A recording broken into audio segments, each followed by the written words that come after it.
ഹരി ഓം ഹരി ഓം. എല്ലാവർക്കും നമസ്കാരം. എല്ലാവർക്കും സുപ്രഭാതം, ശുഭദിനം, സുസ്വാഗതം.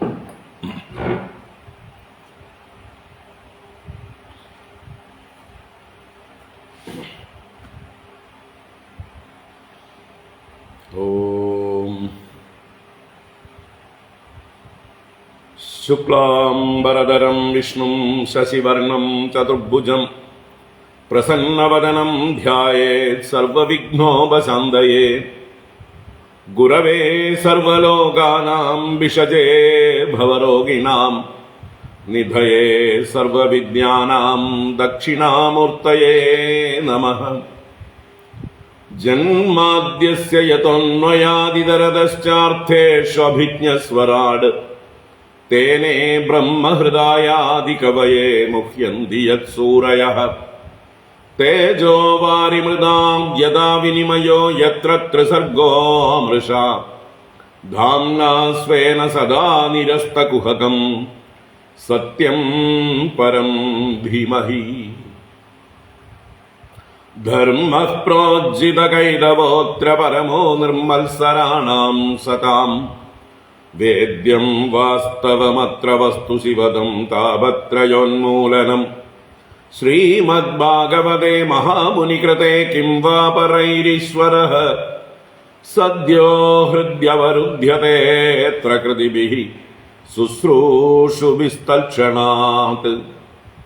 നിഗമകൽപതരോർഗളിതം ഫലം സുഖമുഖാദമൃതദ്രവ സംയുതം പിബത ഭാഗവതം രസമാലയം മുഹുരഹോ രസികാ ഭുവി ഭാവുകാഃ. നാരായണം നമസ്കൃത്യ നരം ചൈവ നരോത്തമം ദേവീം സരസ്വതീം വ്യാസം തതോ ജയമുദീരയേത്. യം പ്രവ്രജന്തമനുപേതമപേതകൃത്യം ദ്വൈപായനോ വിരഹകാതര ആജുഹാവ. പുത്രേതി തന്മയതയാ തരവോഭിനേദുഃ തം സർവഭൂതഹൃദയം മുനിമാനതോസ്മി. യസ്വാനുഭാവമഖിലശ്രുതിസാരമേകം അധ്യാത്മദീപമതിതിദീർഷതാം തമോന്ധം സംസാരിണാം കരുണയാഃ പുരാണഗുഹ്യം തം വ്യാസസൂനുമുപയാമി ഗുരും മുനീനാം.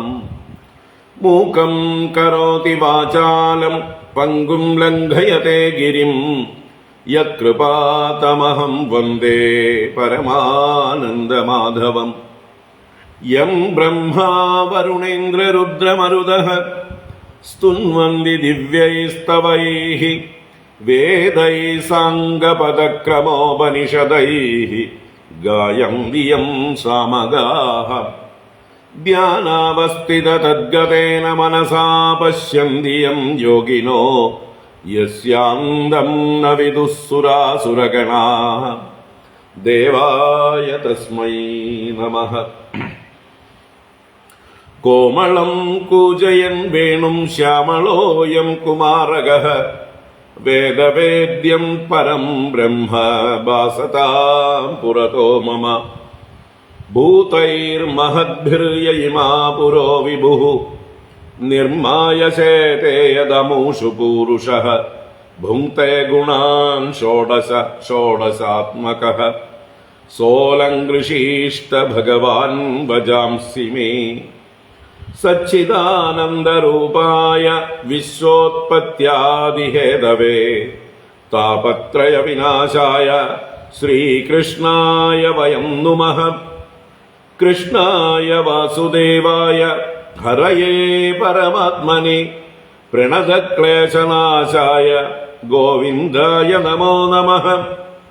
കൃഷ്ണായ വാസുദേവായ ദേവകീനന്ദനായ ച നന്ദഗോപകുമാരായ ഗോവിന്ദായ നമോ നമഃ. നമഃ പങ്കജനാഭായ നമഃ പങ്കജമാലിനേ നമഃ പങ്കജനേത്രായ നമസ്തേ പങ്കജാംഗ്രയേ. പീതാംബരം കരവിരാജിത ശംഖചക്രകൗമോദകീ സരസിജം കരുണാസമുദ്രം രാധാസഹായമതിസുന്ദരമന്ദഹാസം വാതാലയേശമനിശം ഹൃദി ഭാവയാമി വാതാലയേശമനിശം ഹൃദി ഭാവയാമി. ഓം നമോ ഭഗവതേ വാസുദേവായ. ഓം നമോ നാരായണായ. ഓം ശ്രീ ഗുരുവായൂരപ്പ ശരണം. ഓം നമഃ പരമഋഷിഭ്യോ നമഃ പരമഋഷിഭ്യഃ. ശ്രീ ഗുരുഭ്യോ നമഃ.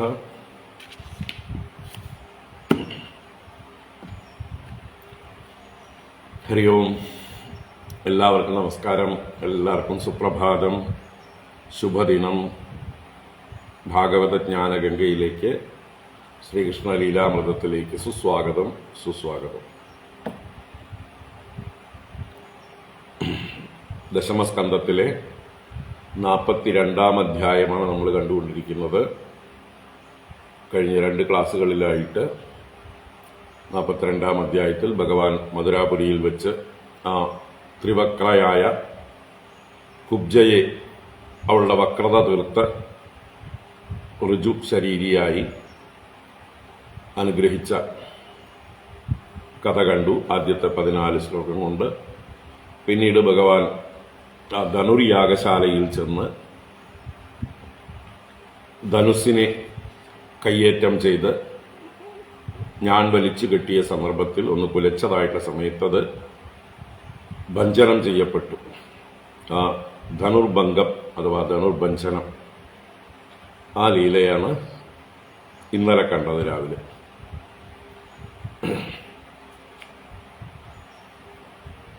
ആ ധനുസിനെ കാത്തിരുന്ന, രക്ഷിച്ചുകൊണ്ടിരുന്ന ഭടന്മാരെയും കംസപ്രേരിതന്മാരായ മറ്റു സൈന്യത്തെയുമെല്ലാം ഭഗവാനും ബലരാമസ്വാമിയും കൂടി നിഷ്പ്രയാസം വധിക്കുന്നതും അതിനുശേഷവും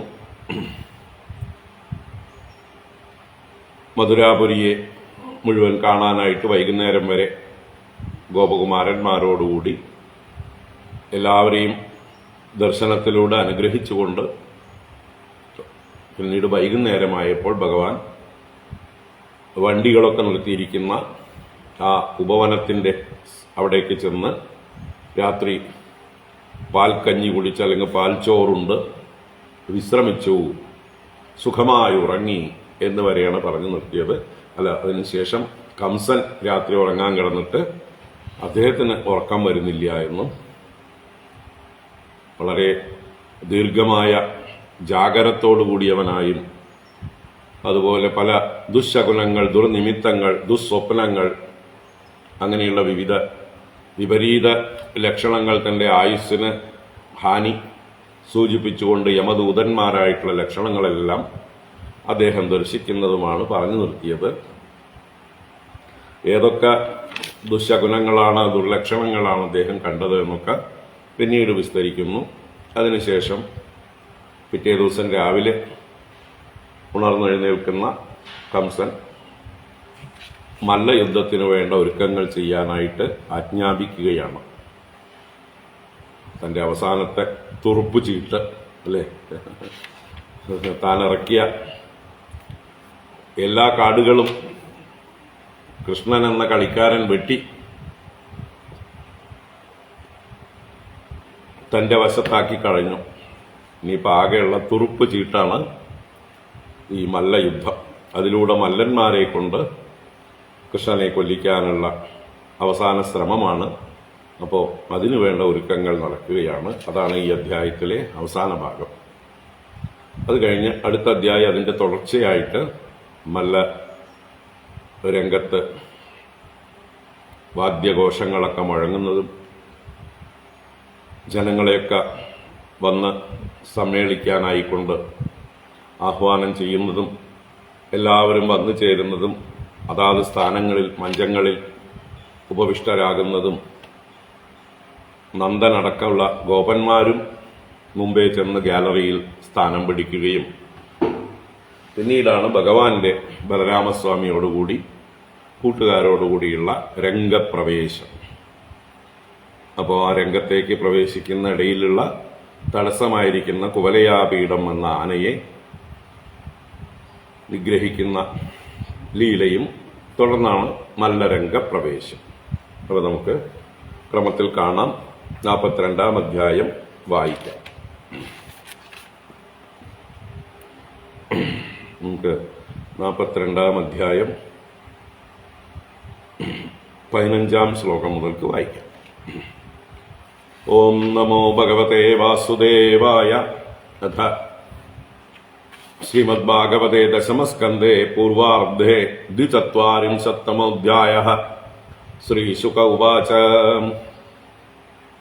15-ാം ശ്ലോകം ഇന്നലെ എടുത്ത ഭാഗമാണ് വായിക്കുന്നത്.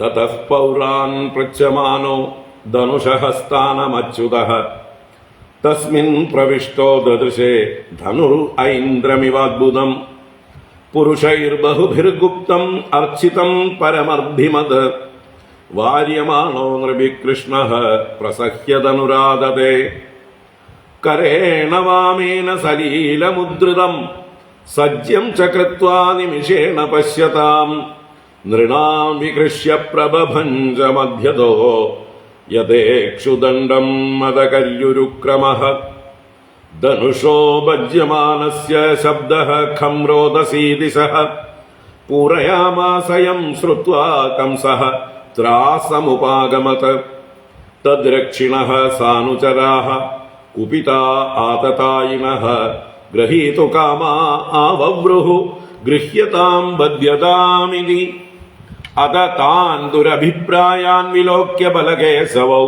ക്രുദ്ധൗ ധന്വന ആദായ സകലേ താംശ്ച ജഗ്നതുഃ ബലം ച കംസപ്രഹിതം ഹത്വാ ശാലാമുഖാത് തതഃ നിഷ്ക്രമ്യ ചേരദുർഹൃഷ്ടൗ നിരീക്ഷ്യ പുരസമ്പദഃ തയോസ്തദത്ഭുതം വീര്യം നിശാമ്യ പുരവാസിനഃ തേജഃ പ്രാഗൽഭ്യം രൂപം ച മേനിരേ വിബുധോത്തമൗ തയോർവിചരതോ സ്വൈരം ആദിത്യോസ്തമുപേയിവാൻ കൃഷ്ണരാമൗ വൃതൗ ഗോപൈഃ പുരാശകടമീയതുഃ ഗോപ്യോ മുകുന്ദവിഗമേ വിരഹാതുരായ ആശാ സദാശിഷഹൃദാ മധുപുര്യഭൂവൻ സംപശ്യതാം പുരുഷഭൂഷണഗാത്രലക്ഷ്മീം ഹിത്വേതരാന്നു ഭജതശ്ചകമേ അയനം ശ്രീഃ അവനിക്താംഗ്രിയുഗളൗ ഭുക്ത്വാ ക്ഷീരോപസേചനം ഊഷതുസ്താം സുഖം രാത്രിം ജ്ഞാത്വാ കംസചികീർഷിതം കംസസ്തു ധനുഷോ ഭംഗം രക്ഷിണാം സ്വബലസ്യ ച വധം നിശമ്യ ഗോവിന്ദരാമവിക്രീഡിതം പരം ദീർഘപ്രജാകരോ ഭീതോ ദുർനിമിത്താനി ദുർമതിഃ ബഹൂനി അചഷ്ട ഉഭയദാ മൃത്യോർദൗത്യകരാണി ച അദർശനം സ്വശിരസഃ പ്രതിരൂപേ ച സത്യപി അസത്യപി ദ്വിതീയേ ച ദ്വൈരൂപ്യം ജ്യോതിഷാം തദാ ഛിദ്രപ്രതീതിശ്ചായായാം പ്രാണഘോഷാനുപസൃതിഃ സ്വർണപ്രതീതിർവൃക്ഷേഷു സ്വപദാനാം അദർശനം സ്വപ്നേ പ്രേതപരിഷ്വംഗഃ ഖരയാനം വിഷാദനം യായാന്നളനമാല്യേകഃ തൈലാഭ്യക്തോ ദിഗംബരഃ അന്യാനി ചേത്തം ഭൂതാനി സ്വപ്നജാഗരിതാനി ച പശ്യൻ മരണസന്ത്രസ്തോ നിദ്രാം ലേഭേന ചിന്തയാ വ്യുഷ്ടായാം നിശി കൗരവ്യ സൂര്യേ ചാദ്യഃ സമുത്ഥിതേ കാരയാമാസ വൈ കംസോ മല്ലക്രീഡാമഹോത്സവം ആനർച്ചുഃ പുരുഷാരംഗം തൂര്യഭേര്യശ്ച ജഗ്നിരേ മഞ്ജാശ്ചാലങ്കൃതാ സ്രഗ്ഭിഃ പതാകാചൈലതോരണൈഃ തേഷു പൗരാജാനപദാ ബ്രഹ്മക്ഷത്രപുരോഗമാഃ യഥോപജോഷം വിവിശുഃ രാജാനശ്ച കൃതാസനാഃ കംസഃ പരിവൃതോ മാത്യൈഃ രാജമഞ്ച ഉപാവിശത് മണ്ഡലേശ്വരമധ്യസ്ഥോ ഹൃദയേന വിദൂയത വാദ്യമാനേഷു തൂര്യേഷു മല്ലതാളോത്തരേഷു ച മല്ലാസ്വലംകൃതാ ദൃപ്താഃ സോപാദ്യായ സമാവിശൻ ചാണൂരോ മുഷ്ടികൂടഃ ശലസ്തോശല ഏവ ച താസേതുരുപസ്ഥാനം വൽഗുവാദ്യ പ്രഹർഷിതാഃ നന്ദഗോപാദയോ ഗോപാഭോജരാജ സമാഹുതാഃ നിവേദിതോപായനാസ്തേ ഏകസ്മിൻ മഞ്ച ആവിശൻ. ഹരി ഓം. ഇത് ശ്രീമദ്ഭാഗവതേ മഹാപുരാണേ പാരമഹംസ്യാം സംഹിതായാം ദശമസ്കന്ധേ പൂർവാർദ്ധേ മല്ലരംഗ ഉപവർണ്ണനം നാമ 240തമോऽധ്യായഃ. സർവത്ര ഗോവിന്ദനാമ സങ്കീർത്തനം. ഗോവിന്ദ ഗോവിന്ദ. നാരായണാഖില ഗുരോ ഭഗവൻ നമസ്തേ. നാരായണാഖില ഗുരോ ഭഗവൻ നമസ്തേ. നാരായണാഖില ഗുരോ ഭഗവൻ നമസ്തേ.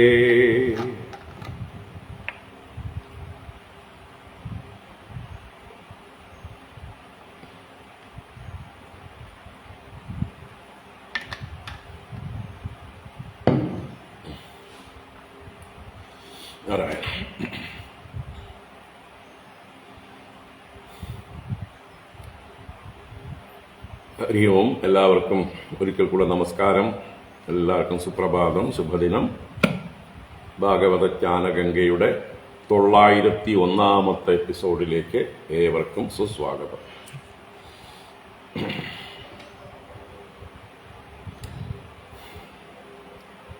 901 എപ്പിസോഡാണ് ഇന്ന്. ഇന്നലെ 900 തികച്ചു. അപ്പം നമ്മൾ 10ാം ശതകത്തിലേക്ക് കടക്കുകയാണ് അല്ലേ?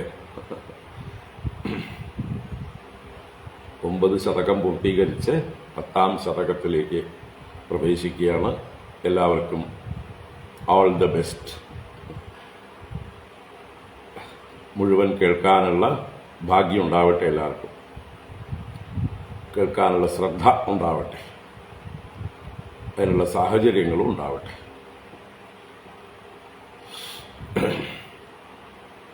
ഇനിയും എന്തായാലും മിനിമം ഒരു 500ന്റെ അടുത്തുള്ള എപ്പിസോഡുകൾ വേണ്ടി വരും. 400 to 500 എപ്പിസോഡുകൾ എന്തായാലും വേണ്ടി വരുമെന്ന് കരുതുന്നുണ്ട്. 1 വർഷം എന്തായാലും വേണ്ടി വരും.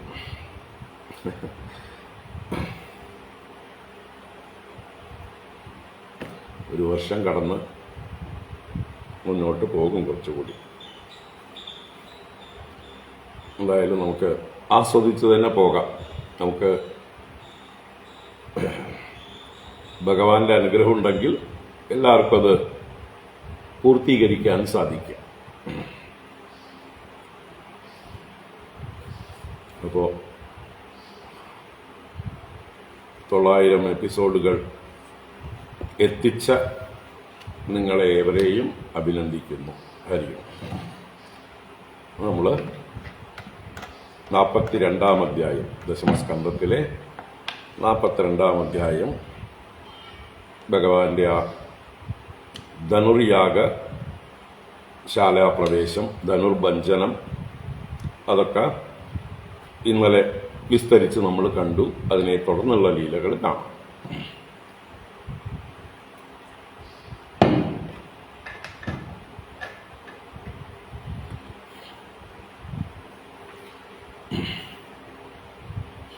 അപ്പോൾ സൈരന്ധ്രിയെ അനുഗ്രഹിച്ച ശേഷം വഴിയിലുള്ളവരോട് തന്നെ ചോദിച്ചു, എവിടെയാണ് ഈ ധനുർയാഗശാല എന്ന്, എല്ലാവരെയും ക്ഷണിക്കുന്നത് പോലെ. അങ്ങനെ ചെന്ന് യാഗശാലയിൽ പ്രവേശിച്ചു. അവിടെ പൂജയൊക്കെ നടന്നുകൊണ്ടിരിക്കുന്നുണ്ട്, അർച്ചനകളൊക്കെ നടന്നുകൊണ്ടിരിക്കുന്നുണ്ട്. അതിനെയൊന്നും പരിഗണിക്കാതെ ഭഗവാൻ നേരെ ധനുസിന്റെ അടുത്തേക്ക് ചെന്ന് ഇടത്തെ കൈകൊണ്ട് പുഷ്പം പോലെ എടുത്ത് പൊക്കി. ഒരു ആന കരിമ്പെടുത്ത് ഒടിക്കുന്ന ലാഘവത്തോടെ ഭഗവാൻ അതിൽ ഞാൻ വലിച്ചു കെട്ടുകയും ആ ഞാനൊന്ന് വലിച്ചു നോക്കിയപ്പോൾ അതിന്റെ ടെൻഷൻ പരിശോധിച്ചപ്പോൾ ആ വില്ല് പൊട്ടുകയും ചെയ്തു. ആ ശബ്ദം ദിഗന്തരങ്ങളെല്ലാം മാറ്റൊല്ലിക്കൊണ്ടു. കംസൻ താൻ ഇരുന്ന ഇരിപ്പിടത്തിൽ നിന്ന് ഇരുന്ന് വിറച്ചു, ഭയപ്പെട്ടുപോയി. അങ്ങനെ കംസന്റെ ഭൃത്യന്മാര്, ഭടന്മാര് രാമകൃഷ്ണന്മാരെ ആക്രമിക്കുന്നു. വില്ലിന്റെ 2 കഷ്ണങ്ങൾ രണ്ടുപേരും ഓരോരുത്തരും ഓരോന്നെടുത്തുകൊണ്ട് ഈ എതിരിട്ടവരെ നേരിട്ടു. എല്ലാവരെയും നിലംപരിശാക്കി. ഒന്നും സംഭവിക്കാത്ത മട്ടില് അവിടുന്ന് ഇറങ്ങി നടന്നു.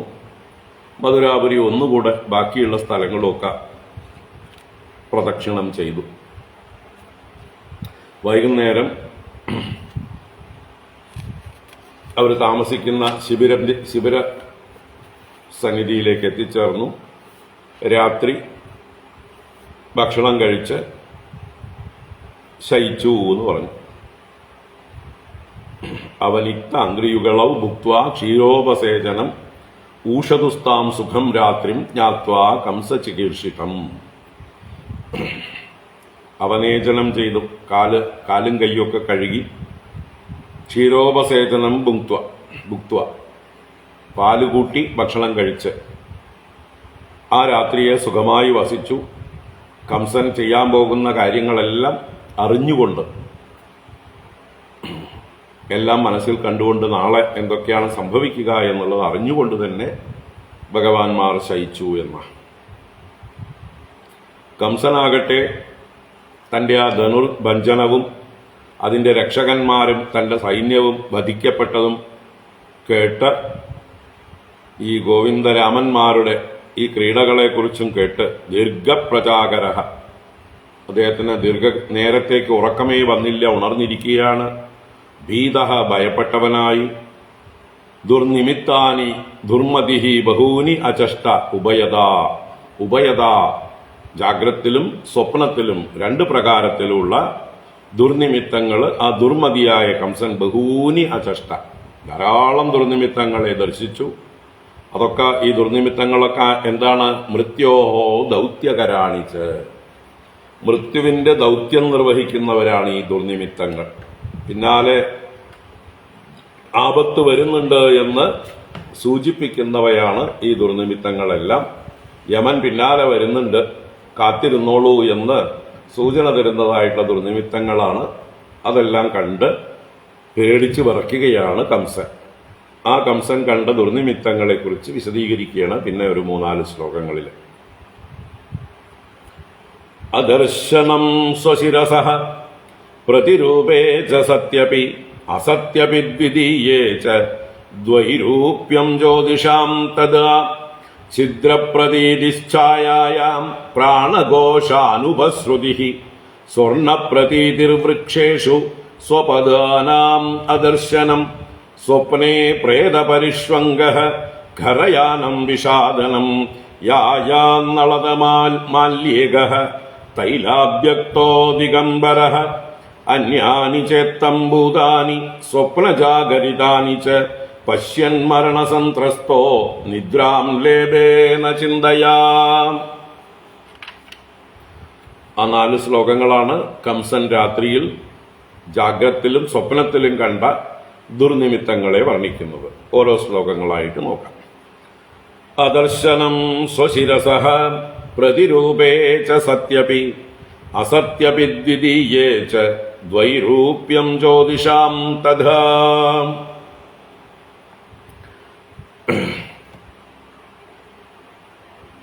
പ്രതിരൂപേ സ്വശിരസഃ അദർശനം.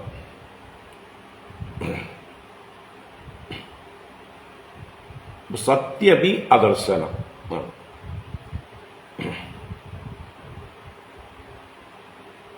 അപ്പൊ എന്താണ് ഇവിടെ? ഇദ്ദേഹം ഉണർന്നിരിക്കുമ്പോൾ കാണുന്ന പ്രതിരൂപങ്ങൾ എന്ന് പറഞ്ഞാൽ പ്രതിബിംബങ്ങൾ, അദ്ദേഹത്തിന്റെ ഛായകൾ, പ്രതിച്ഛായകൾ. അപ്പൊ എവിടെ വേണമെങ്കിൽ പ്രതിരൂപം കാണാം.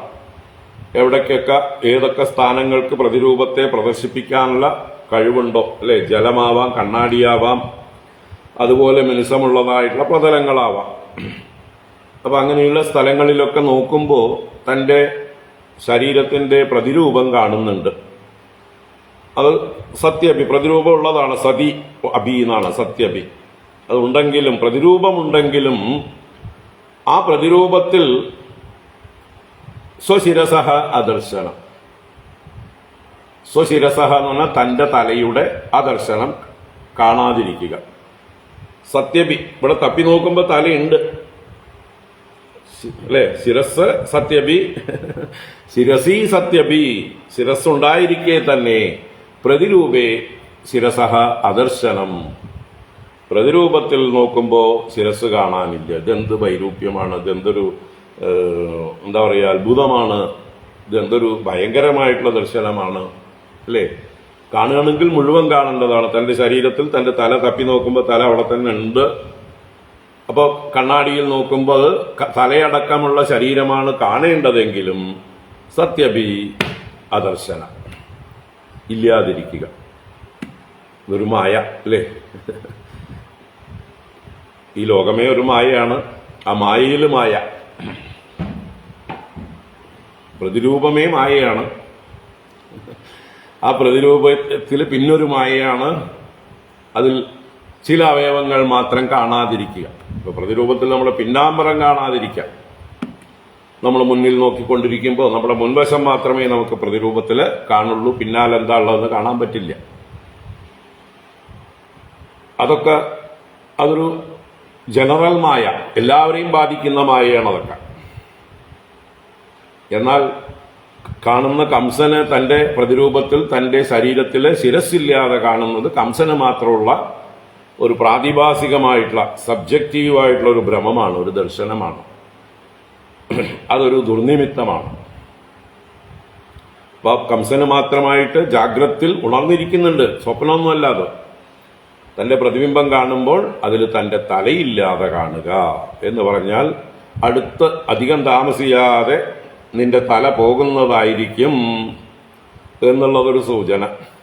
മറ്റൊരു സൂചന എന്താ, നിനക്ക് തലയുണ്ടായിട്ട് എന്ത് കാര്യം, നീ ജീവിച്ചിരിക്കുന്നത് ആ തലയെ ഉപയോഗിക്കാതെയാണ് അല്ലേ. പലരും അങ്ങനെയാണ്, തലയുണ്ടായിട്ട് വലിയ കാര്യമൊന്നുമില്ല. തലയെ വേണ്ട പോലെ ഉപയോഗിക്കാത്തവർക്ക് തലയുണ്ടായിട്ട് എന്ത് കാര്യം. ഉത്തമാംഗം ആണ് തല. അതിനെ ഉത്തമമായിട്ടുള്ള രീതിയിൽ പ്രയോജനപ്പെടുത്തണം അവനവന്റെ ജീവിതത്തെ ധന്യമാക്കാൻ വേണ്ടിയിട്ട്. അത് ഉപയോഗിക്കാത്തവർക്ക് തലയുണ്ടെങ്കിലെന്ത് ഇല്ലെങ്കിലെന്ത്. ഈ നമ്മുടെ സമൂഹത്തിൽ ഭൂരിപക്ഷം പേർക്കും തല കൊണ്ട് വലിയ പ്രയോജനമൊന്നും ഇല്ല, മൂഢജനങ്ങളാണ്. കണ്ണുകൊണ്ട് കാണേണ്ടത് കാണുന്നില്ല, കാതുകൊണ്ട് കേൾക്കേണ്ടത് കേൾക്കുന്നില്ല, അറിയേണ്ടത് അറിയുന്നില്ല. പിന്നെന്തിനാ ഈ തല, ഭാരം.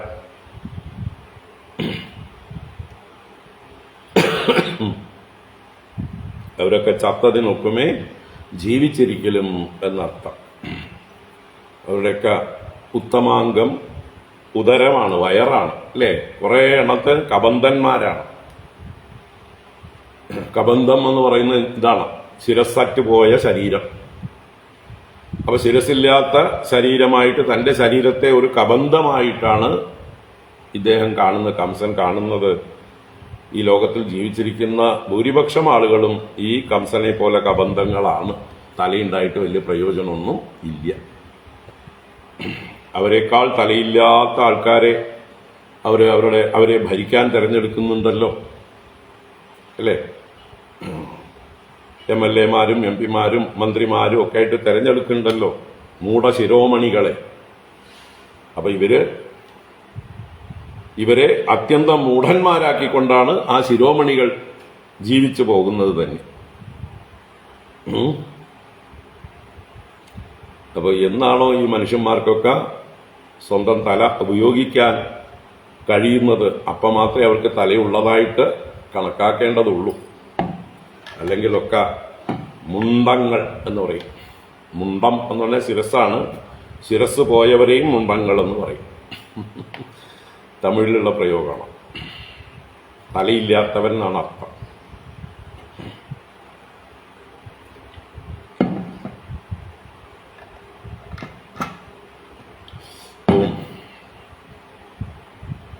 അപ്പോൾ തന്റെ പ്രതിരൂപത്തിൽ ഉള്ള ശിരസ് കാണുന്നില്ല.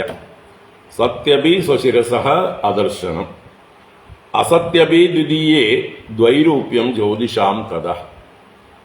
ജ്യോതിഷാം ദ്വൈരൂപ്യം അസതി അപി തദ്ദർശനം. ജ്യോതിഷാം ദ്വൈരൂപ്യം എന്ന് പറഞ്ഞാൽ ജ്യോതിർഗോളങ്ങൾക്ക് രണ്ട് രൂപങ്ങൾ ഇല്ലാതിരിക്കെ. ദ്വൈരൂപ്യം എന്ന് പറഞ്ഞാൽ രണ്ട് രൂപങ്ങളുടെ അവസ്ഥ.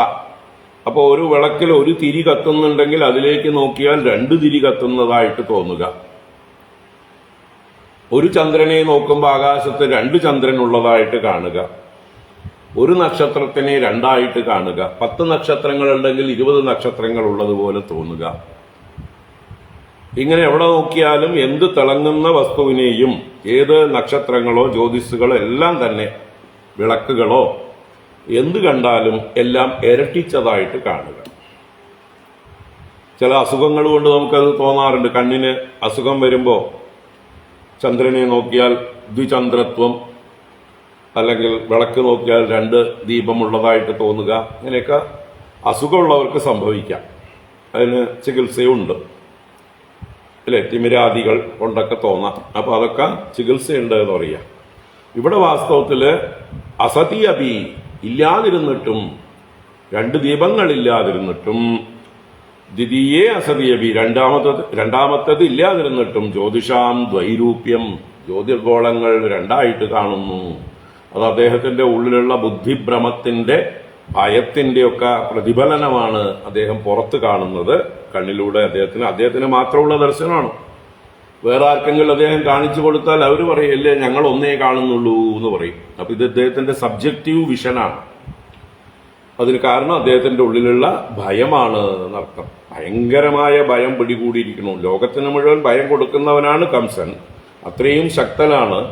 ജരാസന്ധനെ പോലെ തന്നെ 10,000 ആനയുടെ ശക്തിയുള്ള ആളാണ് ഈ കംസന്. ഭീമൻ, ജരാസന്ധൻ, ധൃതരാഷ്ട്രർ, കംസൻ ഇവരൊക്കെ 10,000 ആനയുടെ ശക്തിയുള്ള ആൾക്കാരാണ്. അപ്പൊ ഈ കംസൻ ഇത്രയും ശക്തനായിരുന്നിട്ടും അദ്ദേഹത്തിന് ഭയം പിടികൂടി എന്ന് പറയാം. തന്റെ അന്തകൻ തന്റെ അടുത്തെത്തിയിരിക്കുന്നു, തന്റെ മരണം ആസന്നമായിരിക്കുന്നു എന്ന് അദ്ദേഹത്തിന്റെ ഉള്ളിലുള്ള ഭയം, മരണഭയം, അദ്ദേഹം ചെയ്ത പാപങ്ങളൊക്കെ കൊണ്ടാണ് അദ്ദേഹത്തിനത് ഉണ്ടായിരിക്കുന്നത്. മര്യാദക്കാരനായി ജീവിച്ചിരുന്നെങ്കിൽ ഒരു അമ്മാവനെയും ഒരു മരുമകനും കൊല്ലുകയില്ല. ഉണ്ടോ? അപ്പൊ ഇവിടെ അമ്മാവനും മരുമകനും അല്ല പ്രശ്നം, ധർമ്മവും അധർമ്മവുമാണ് ഇവിടുത്തെ വിഷയം. അധർമ്മിയായ കംസനെ, ലോകത്തിന് മുഴുവൻ ഭാരമായിരിക്കുന്ന, എല്ലാവർക്കും കൺപകനായിരിക്കുന്ന കംസനെ ഭഗവാൻ വധിക്കുന്നു. അല്ലാതെ അമ്മാവനെ അല്ല വധിക്കുന്നത്. അപ്പോ അദർശനം സ്വശിരസഃ പ്രതിരൂപേ ച സത്യപി അസത്യപി ദ്വിതീയേ ച ദ്വൈരൂപ്യം ചോദിഷാം തദാ ഛിദ്രപ്രതീതിശ്ചായായാം പ്രാണഘോഷ അനുപശ്രുതിഃ സ്വർണപ്രതീതിർവൃക്ഷേഷു സ്വപദാനാം അദർശനം. ഛിദ്രപ്രതീതിശ്ചായായാം പ്രാണഘോഷ അനുപശ്രുതിഃ സ്വർണപ്രതീതിർവൃക്ഷേഷു സ്വപദാനാം അദർശനം. ഛിദ്രപ്രതീതി ഛായായ, ഛായ എന്ന് പറഞ്ഞാലും പ്രതിച്ഛായ, നിഴല് എന്നൊക്കെ അർത്ഥം. എവിടെയെങ്കിലും തന്റെ നിഴല് കണ്ടാൽ, തന്റെ ശരീരം വെളിച്ചത്തെ മറയ്ക്കുമ്പോഴാണല്ലോ നിഴലുണ്ടാവുക. അപ്പൊ തന്റെ ശരീരം പൂർണ്ണമായിട്ടുള്ള ശരീരം കൊണ്ടാണ് വിളക്കിനെ മറഞ്ഞിരിക്കുന്നത്. അപ്പൊ തന്നെ ശരീരം മുഴുവനായിട്ട് കാണേണ്ടതാണ്, അതിന്റെ നിഴലാണ് കാണേണ്ടത്. പക്ഷേ അവിടെ ഓട്ട കാണുന്നു. എവിടെ? തന്റെ നിഴലിലുള്ള ഓട്ടയിൽ കൂടെ വെളിച്ചം കാണുന്നുണ്ടാവും. അങ്ങനെയാണ് ഓട്ട കാണുക അല്ലെ? ഇരുട്ടിലൂടെ കാണില്ലല്ലോ. അപ്പൊ തന്റെ പ്രതിച്ഛായയില് അല്ലെങ്കിൽ നിഴലില് അവിടെ ദ്വാരങ്ങൾ കാണപ്പെടുന്നു, വെളിച്ചം കാണുന്നു. ബാക്കി എല്ലായിടത്തും ഇരുണ്ടിരിക്കുന്ന ഛായയായിരിക്കുമ്പോൾ ചില ഭാഗങ്ങളിൽ ദ്വാരങ്ങൾ. അപ്പൊ അതും എന്താ പറയുക, മരണത്തെ സൂചിപ്പിക്കുന്ന അല്ലേ? ആയുധങ്ങൾ കൊണ്ട് മുറിവേറ്റ് ശരീരത്തിൽ ദ്വാരങ്ങൾ ഉണ്ടായി അല്ലെ? അസ്ത്രങ്ങളൊക്കെ ഒരു വശത്ത് തറച്ച് മറ്റേ വശത്തേക്ക് വഴി ഉണ്ടാക്കി പോയി, ആ വഴിക്ക് പോയി. അപ്പോഴാണ് ദ്വാരങ്ങൾ ഉണ്ടാവുക. അതുപോലെയുള്ള ദ്വാരങ്ങള് തന്റെ ശരീരത്തിൽ ഉണ്ടായതുപോലെയുള്ള അദ്ദേഹത്തിന് സംശയം ജനിപ്പിക്കുന്നതാണ് അദ്ദേഹത്തിന്റെ ഛായകൾ. നിഴല് നോക്കുമ്പോൾ പേടിയാവും, എന്റെ ശരീരത്തിലാണോ ഈ ഓട്ടകൾ? നോക്കുമ്പോൾ ശരീരത്തിലൊന്നും ഓട്ടയൊന്നും ഇല്ല. നിഴല് കാണാൻ പാടില്ലാത്തതാണ്, പക്ഷെ നിഴല് നോക്കുമ്പോൾ പേടിയാവണം. അതിലൊക്കെ ഓട്ടകൾ, ദ്വാരങ്ങൾ കാണുന്നു. അതാണ് ഛായായാം ഛിദ്രപ്രതീതി. അപ്പൊ ഇതും തന്റെ മരണമാസന്നമായതിന്റെ ലക്ഷണമാണ്. പ്രാണഘോഷ അനുപശ്രുതി. പ്രാണഘോഷ അനുപശ്രുതി. പ്രാണഘോഷം എന്ന് പറഞ്ഞാൽ നമ്മുടെ ശരീരത്തില് പ്രാണസഞ്ചാരത്തിന്റെ ഘോഷം എപ്പോഴും ഉണ്ട്. നമ്മൾ കേൾക്കാറില്ല എന്ന് മാത്രം, അല്ലേ? നമ്മൾ ശ്രദ്ധിച്ചാലല്ലേ കേൾക്കുക. നമ്മൾ ബാഹ്യ ശബ്ദങ്ങളിൽ ഭ്രമിച്ചിരിക്കുകയാണ്. പുറത്തുള്ള ഘോഷങ്ങൾ കാരണം നമ്മുടെ ഉള്ളിലുള്ള പ്രാണന്റെ ഘോഷം നമ്മൾ കേൾക്കാറില്ല. വളരെ സൈലന്റായിട്ടുള്ള ഏകാന്തത ഉള്ളതായിട്ടുള്ള സ്ഥലങ്ങളിൽ നമ്മളൊന്ന് കണ്ണടച്ച് ഇരുന്നു കഴിഞ്ഞാൽ നമുക്ക് തന്നെ കേൾക്കാൻ പറ്റും. പുറത്തേക്ക് ചെവി കൊടുക്കാതെ അവനവന്റെ ഉള്ളിലേക്ക് തിരിഞ്ഞ് അവനവന്റെ ശരീരത്തിൽ നടക്കുന്ന എന്തൊക്കെ പ്രക്രിയകളാണ് എന്നുള്ള ആ ഒരു സൂക്ഷ്മ ഭാവത്തോടുകൂടെ ഉള്ളിലേക്ക് തിരിഞ്ഞിരുന്നാൽ നമുക്ക് നമ്മുടെ ഉള്ളിൽ തന്നെ ഉള്ള ശബ്ദങ്ങളൊക്കെ കേൾക്കാം. നമ്മുടെ ലങ്സിന്റെ പ്രവർത്തനം, ഹൃദയത്തിന്റെ പ്രവർത്തനം, ആമാശയത്തിന്റെ പ്രവർത്തനം, രക്ത ഓട്ടം, ഇതൊക്കെ സൂക്ഷ്മമായിട്ട് ദർശിച്ചാൽ ധ്യാനത്തിൽ ഇരിക്കുമ്പോൾ നമുക്ക് അനുഭവപ്പെടും. അതിന് ധ്യാനം പരിശീലിക്കണം, ഏകാന്തതയിലിരിക്കണം. അതിനാണ് ഏകാന്തതയിൽ ഇരിക്കുന്ന. ബാഹ്യ ഉപദ്രവങ്ങളൊന്നും ഇല്ലാതിരിക്കാൻ വേണ്ടിയിട്ടാണ്. ഇത് കേൾക്കാൻ വേണ്ടിയിട്ടല്ല, ഇത് കേൾക്കലല്ല നമ്മുടെ ജീവിത ലക്ഷ്യം. പക്ഷെ നമ്മൾ ഇരിക്കുമ്പോൾ, ഏകാന്തതയിൽ ഇരിക്കുമ്പോൾ ഇതൊക്കെ നമുക്ക് അനുഭവിക്കാം എന്ന് പറയാം. ഇത് ഏറ്റവും നന്നായിട്ട് അനുഭവിക്കാൻ പറ്റുന്ന ഒരു സ്ഥലമാണ് നമ്മുടെ ഹിമാലയത്തിൽ ഋഷികേശ് കഴിഞ്ഞ് ബദരിയിലേക്ക് പോകുന്ന വഴിയിൽ ദേവപ്രയാഗിന് മുമ്പായിട്ട് വസിഷ്ഠ ഗുഹ. വസിഷ്ഠ ഗുഹ എന്ന് പറയുന്ന ആ ഗുഹയ്ക്കകത്ത് പോയിരുന്നു കഴിഞ്ഞാൽ നമ്മൾ മാത്രമേ ഉള്ളൂ അവിടെ, അല്ലെങ്കിൽ അടുത്ത ആരെങ്കിലും ഉണ്ടെങ്കിലും അവർ ശബ്ദമില്ലാക്കാതെ അവർ കണ്ണടച്ചിരിക്കുകയാണെങ്കിൽ നമ്മുടെ ശരീരത്തിൽ ഓടുന്ന രക്തത്തിന്റെ പ്രവാഹം ഗംഗാപ്രവാഹം പോലെ ശബ്ദം ഉണ്ടാക്കി ഓടുന്നത് പോലെ തോന്നും നമുക്ക്. അത്രയും ഒരു നല്ല ശബ്ദമായിട്ടാണ് നമുക്ക് തോന്നുക. ഒരു എന്താ പറയുക, അതിനെക്കുറിച്ച് പരിചയമില്ലാത്തവർക്ക് ചിലപ്പോൾ പേടി തോന്നും. എന്തൊക്കെയാണ് എൻ്റെ ഉള്ളിൽ ശബ്ദം കേൾക്കുന്നത്? കാരണം എന്തെല്ലാം യന്ത്രങ്ങളാണ് പ്രവർത്തിക്കുന്നത് നമ്മുടെ ഉള്ളിൽ. ഒരു 72 മോട്ടോറുകൾ പ്രവർത്തിച്ചുകൊണ്ടിരിക്കുന്നുണ്ട്, യന്ത്രങ്ങൾ പ്രവർത്തിച്ചുകൊണ്ടിരിക്കുന്നുണ്ട്. ആ 72നും പ്രവർത്തിക്കാൻ ആവശ്യമായിട്ടുള്ള ഊർജം പ്രാണശക്തിയാണ്. അപ്പൊ ആ പ്രാണനാണ് രക്തത്തെയും ഒഴുക്കിക്കൊണ്ടുപോകുന്നത്. അപ്പോ ഈ ശബ്ദങ്ങളൊക്കെ നമ്മുടെ ഉള്ളിലുണ്ട്. അത് ഇതിൽ കവർ ചെയ്ത് വെച്ചിരിക്കുകയാണ്, സൈലൻസർ ഇട്ട് വെച്ചിരിക്കുകയാണ്, അല്ലേ? വാഹനങ്ങളുടെ ശബ്ദം, എഞ്ചിനുകളുടെ ശബ്ദം പുറത്തേക്ക് കേൾക്കാതിരിക്കാനാണ് അവയുടെ സൈലൻസർ. അതങ്ങോട്ട് തുറന്നു വിട്ടാലോ, സൈലൻസർ തുറന്നു വിട്ടാൽ ഭയങ്കര ശബ്ദമായിരിക്കും. ഈ പിള്ളേരൊക്കെ കാണില്ലേ, ബൈക്കുകളൊക്കെ ഓടിക്കുമ്പോൾ സൈലൻസർ തുറന്നു വിട്ടിട്ട് പടപടാന്ന് ശബ്ദം ഉണ്ടാക്കി പോകുന്നത്. അപ്പം അതുപോലെ പ്രകൃതിയിൽ ഈശ്വരൻ തന്നെ നമ്മുടെ ശരീരത്തിലുള്ള ശബ്ദങ്ങൾ പുറത്തേക്ക് കേൾക്കാതിരിക്കാനുള്ള പ്രവൃത്തി ചെയ്തിട്ടുണ്ട്. പക്ഷെ നമ്മൾ ഉള്ളിലേക്ക് തിരിഞ്ഞാൽ ഇത് നമുക്ക് കേൾക്കാം. ഏകാന്തതയിൽ ധ്യാനിച്ചു നോക്കൂ, അനുഭവിക്കാമെന്ന് പറയാം. അപ്പൊ ഇവിടെ പ്രാണഘോഷത്തിന്റെ അനുപശ്രുതി, ഉപശ്രുതി എന്ന് പറഞ്ഞാൽ സമീപത്ത് കേൾക്കുക എന്നാണ്. അടുത്ത് ശ്രവിക്കുന്നതിനാണ് ഉപശ്രുതി, അതിന്റെ ഓപ്പോസിറ്റാണ് അനുപശ്രുതി. നിരന്തരം കേൾക്കാതിരിക്കുക, അവിടെ നടക്കുന്നുണ്ടെങ്കിലും കേൾക്കുന്നില്ല. ഇപ്പോൾ ഡോക്ടർമാരൊക്കെ നമ്മുടെ ശരീരത്തിൽ പ്രാണനുണ്ടോ നോക്കുന്നത് എങ്ങനെയാ? പൾസൊക്കെ പിടിച്ചിട്ട്, അല്ലേ? അപ്പൊ ഇവിടെ പൾസൊക്കെ പിടിച്ച് നോക്കിയാൽ കംസന് പൾസില്ല എന്ന് പറയുവാണെങ്കിൽ, കംസന്റെ ശരീരത്തിൽ നിന്ന് പ്രാണൻ പോയിരിക്കുന്നു എന്ന് അപ്പൊ ഡോക്ടർമാർ പരിശോധിച്ചാൽ ചിലപ്പോൾ പറയും. അതുപോലെയാണ് ഇവിടെ കംസന്റെ ഭയം കൊണ്ടുള്ളതായിട്ടുള്ള അവസ്ഥ എന്ന് പറയണം. പ്രാണഘോഷ അനുപശ്രുതി, തന്റെ ഉള്ളിലെ പ്രാണന്റെ ഘോഷത്തെ അദ്ദേഹം കേൾക്കാതിരിക്കുന്നു. ചിലപ്പോൾ ഇടവിട്ട് കേൾക്കുന്നുണ്ടാവാം. അതുകൊണ്ട് അവിടെ അനുപശ്രുതി എന്നുള്ള പ്രയോഗം. തുടർച്ചയായിട്ട് കേൾക്കുന്നില്ല, ഇടയ്ക്കിടയ്ക്ക് ഉണ്ട് എന്ന് അറിയിക്കുന്നുണ്ട്. താൻ ജീവനോട് തന്നെയാണ് ഇരിക്കുന്നത്, പക്ഷെ ഇടയ്ക്കിടയ്ക്ക് മുറിഞ്ഞ് പോകുന്നു, കേൾക്കാതെയാവുന്നു, നിശ്ചലമാകുന്നു. താൻ മരിച്ചതുപോലെയുള്ളൊരു മൂകത, ഒരവസ്ഥ. അങ്ങനെ പ്രാണഘോഷ അനുപശ്രുതി സ്വർണപ്രതീതിർ വൃക്ഷേഷു പുറത്തുള്ള വൃക്ഷങ്ങളിലേക്ക് നോക്കുമ്പോൾ, ഇനി രാത്രിയില് ചന്ദ്രനുണ്ടെങ്കിൽ, നിലാവുണ്ടെങ്കിൽ വെള്ളിപ്രതീതി തോന്നാം, അല്ലേ? ഹിമാലയത്തിലൊക്കെ അങ്ങനെ ഒരു ഇതാണ്. അല്പം മഞ്ഞും ചന്ദ്രനും കൂടി, ചന്ദ്രന്റെ പ്രകാശവും കൂടി ഉണ്ടെങ്കിൽ വൃക്ഷങ്ങളൊക്കെ നല്ല വെള്ളി പോലെ തിളങ്ങുന്നുണ്ടാവും. നമ്മുടെ നാട്ടിലും ചില സീസണിലൊക്കെ നമുക്കങ്ങനെ തോന്നാം. പക്ഷേ ഇതിപ്പോൾ ശിവരാത്രിയോട് അടുത്തുള്ള ദിവസങ്ങളാണ്, അപ്പോൾ ചന്ദ്രനും ഉണ്ടാവാൻ വഴിയില്ല, ഒരു ആകാശ വെളിച്ചമേ ഉണ്ടാവുള്ളൂ. അപ്പോൾ അവിടെയും പുറത്തേക്ക് നോക്കുമ്പോൾ വൃക്ഷങ്ങളെല്ലാം സ്വർണ്ണ വൃക്ഷങ്ങൾ പോലെ തോന്നുക. സ്വർണ്ണ പ്രതീതിർ വൃക്ഷേഷു. അപ്പോൾ ഇതൊക്കെ ഒരു ഭ്രമമാണ്, ദുർനിമിത്തങ്ങളാണ് എന്ന് പറയണം. സ്വർണ്ണ പ്രതീതിർ വൃക്ഷേഷു സ്വപദാനാം അദർശനം. തൻ്റെ കാലിലേക്ക് നോക്കുമ്പോൾ കാല് കാണാനില്ല. എൻ്റെ കാലെവിടെ എന്ന് സ്വയം ചോദിക്കണം. കാലുണ്ടായിട്ടും കാല് കാണുന്നില്ല.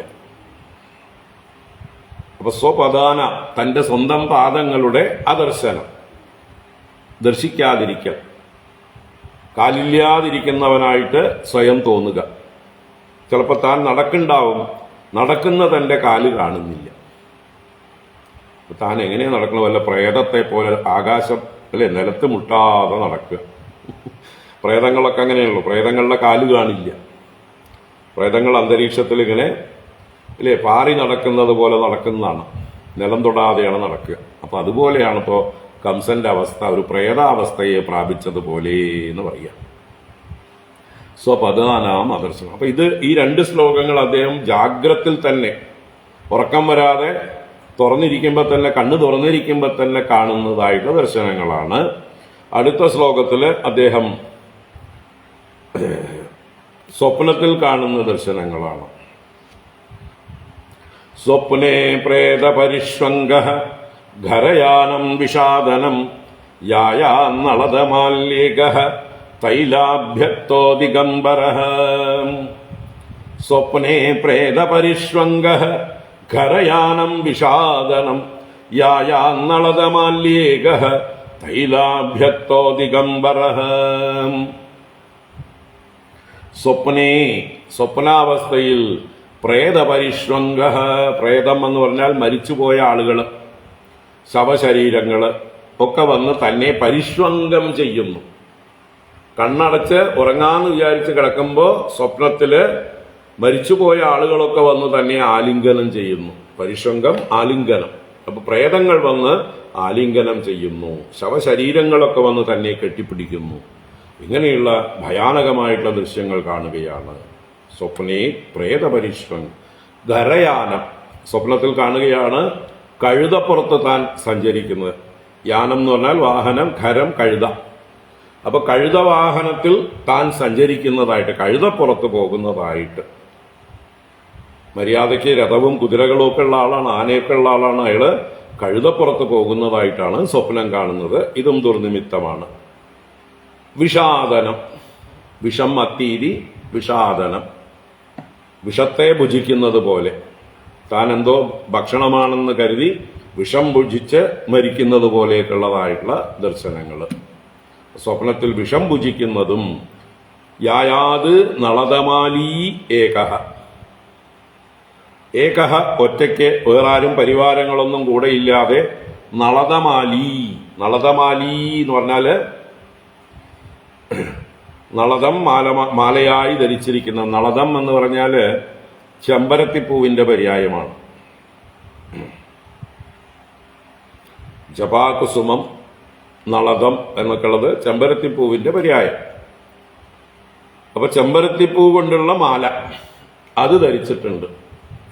നല്ല ലക്ഷണമാണോ? ചെമ്പരത്തിപ്പൂവ് അങ്ങനെ അലങ്കാരമാലയായിട്ട് ഉപയോഗിക്കുന്നതാണോ? അതല്ല. അത് പ്രേത ശരീരങ്ങളിൽ, ശവശരീരങ്ങളിലൊക്കെ അണിയിക്കുന്നതാണ് ചെമ്പരത്തിപ്പൂ മാല. അപ്പോ താൻ നളതമാലിയായി ഏകഹ യായാത്, യായാത് എന്ന് പറഞ്ഞാൽ യാനം ചെയ്യുന്നവനായിട്ട്, സഞ്ചരിക്കുന്നവനായിട്ട്. അപ്പൊ ഈ കഴുതപ്പുറത്തിരിക്കുന്ന തന്റെ കഴുത്തില് ചെമ്പരത്തിപ്പൂ മാലയിട്ടിട്ടാണ് താൻ സഞ്ചരിക്കുന്നത് എന്നൊക്കെ അർത്ഥത്തിലാണ്. ഒറ്റയ്ക്ക് ഒരു കഴുതപ്പുറത്ത് ചെമ്പരത്തിപ്പൂ മാലയിട്ടിട്ട് ഒരു ജഡത്തെ എഴുന്നള്ളിക്കും പോലെ എഴുന്നള്ളിക്കുന്നു.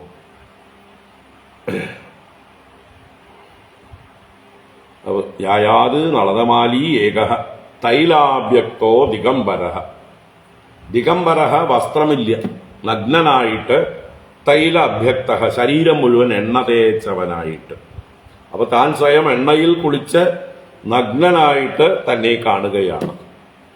അപ്പൊ ഈ മരണത്തിനും അല്ലെ, മരണം കഴിഞ്ഞു കഴിഞ്ഞാൽ മൃതശരീരത്തെ കുളിപ്പിക്കുകയൊക്കെ ചെയ്യും. അപ്പൊ അതുപോലെയുള്ള ചില ദർശനങ്ങളൊക്കെ അയാൾക്ക് ഉണ്ടാവുന്നു എന്നാണ്, കംസൻ ഉണ്ടാവുന്നു ഭയം കൊണ്ട്. അപ്പൊ എണ്ണ തേച്ച തൈലാഭ്യംഗം ചെയ്ത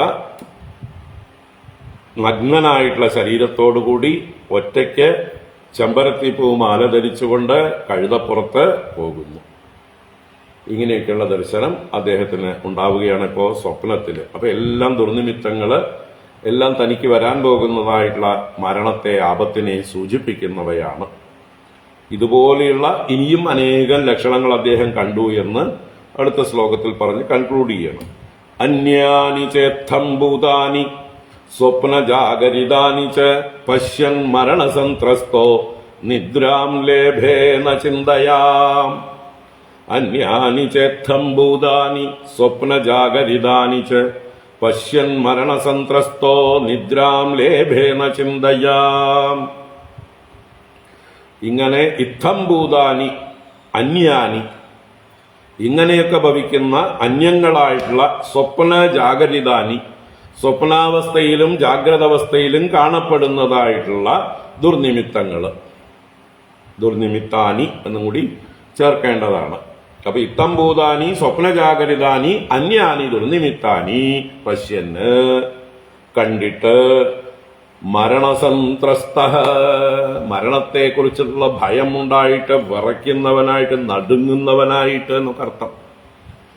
തനിക്ക് മരണം ആസന്നമായിരിക്കുന്നു എന്നുള്ള സന്ത്രാസം, ഭയം, നടുക്കം ഒക്കെ കൂടിയിട്ട് സന്ത്രസ്ത നിദ്രാം ന ലേബേ, നിദ്ര ലഭിച്ചില്ല, ഉറക്കം വന്നില്ല, ചിന്തയാ, ചിന്തിച്ചുകൊണ്ട് രാത്രി മുഴുവൻ ഉറങ്ങാതെ കഴിച്ചു കൂട്ടുകയാണ്. ഉറങ്ങിയ കണ്ണടച്ച സ്വപ്നങ്ങൾ ഭയാനകം, ജാഗ്രതയിൽ കാണുന്നത് ഇത്തിരി ഭേദം എന്ന് തോന്നും, അതിനേക്കാൾ ഭയങ്കരമാണ് സ്വപ്നത്തിൽ കാണുന്ന ദൃശ്യങ്ങൾ. അപ്പൊ അങ്ങനെയൊക്കെ നിദ്രയെ ലഭിക്കാതെ രാത്രി മുഴുവൻ മരണഭയത്തോടുകൂടി കഴിച്ചുകൂട്ടി. കാളരാത്രി ആയിരുന്നു അദ്ദേഹത്തിന്റെ, അല്ലേ? കാളരാത്രി എന്ന് പറഞ്ഞാൽ അദ്ദേഹത്തിന്റെ പ്രളയകാലമായി, അദ്ദേഹത്തിന്റെ മരണകാലം, അദ്ദേഹത്തിന്റെ പ്രളയകാലം. അപ്പോ ആ രാത്രിയെ ഭയപ്പെട്ടുകൊണ്ട് കഴിച്ചുകൂട്ടി. ഇനിതാ നേരം പുലരുന്നു. വ്യുഷ്ടായാം നിശി കൗരവ്യ സൂര്യേ ചാദ്ഭ്യഃ സമുത്ഥിതേ കാരയാമാസ വൈകംസോ മല്ലക്രീഡാ മഹോത്സവം.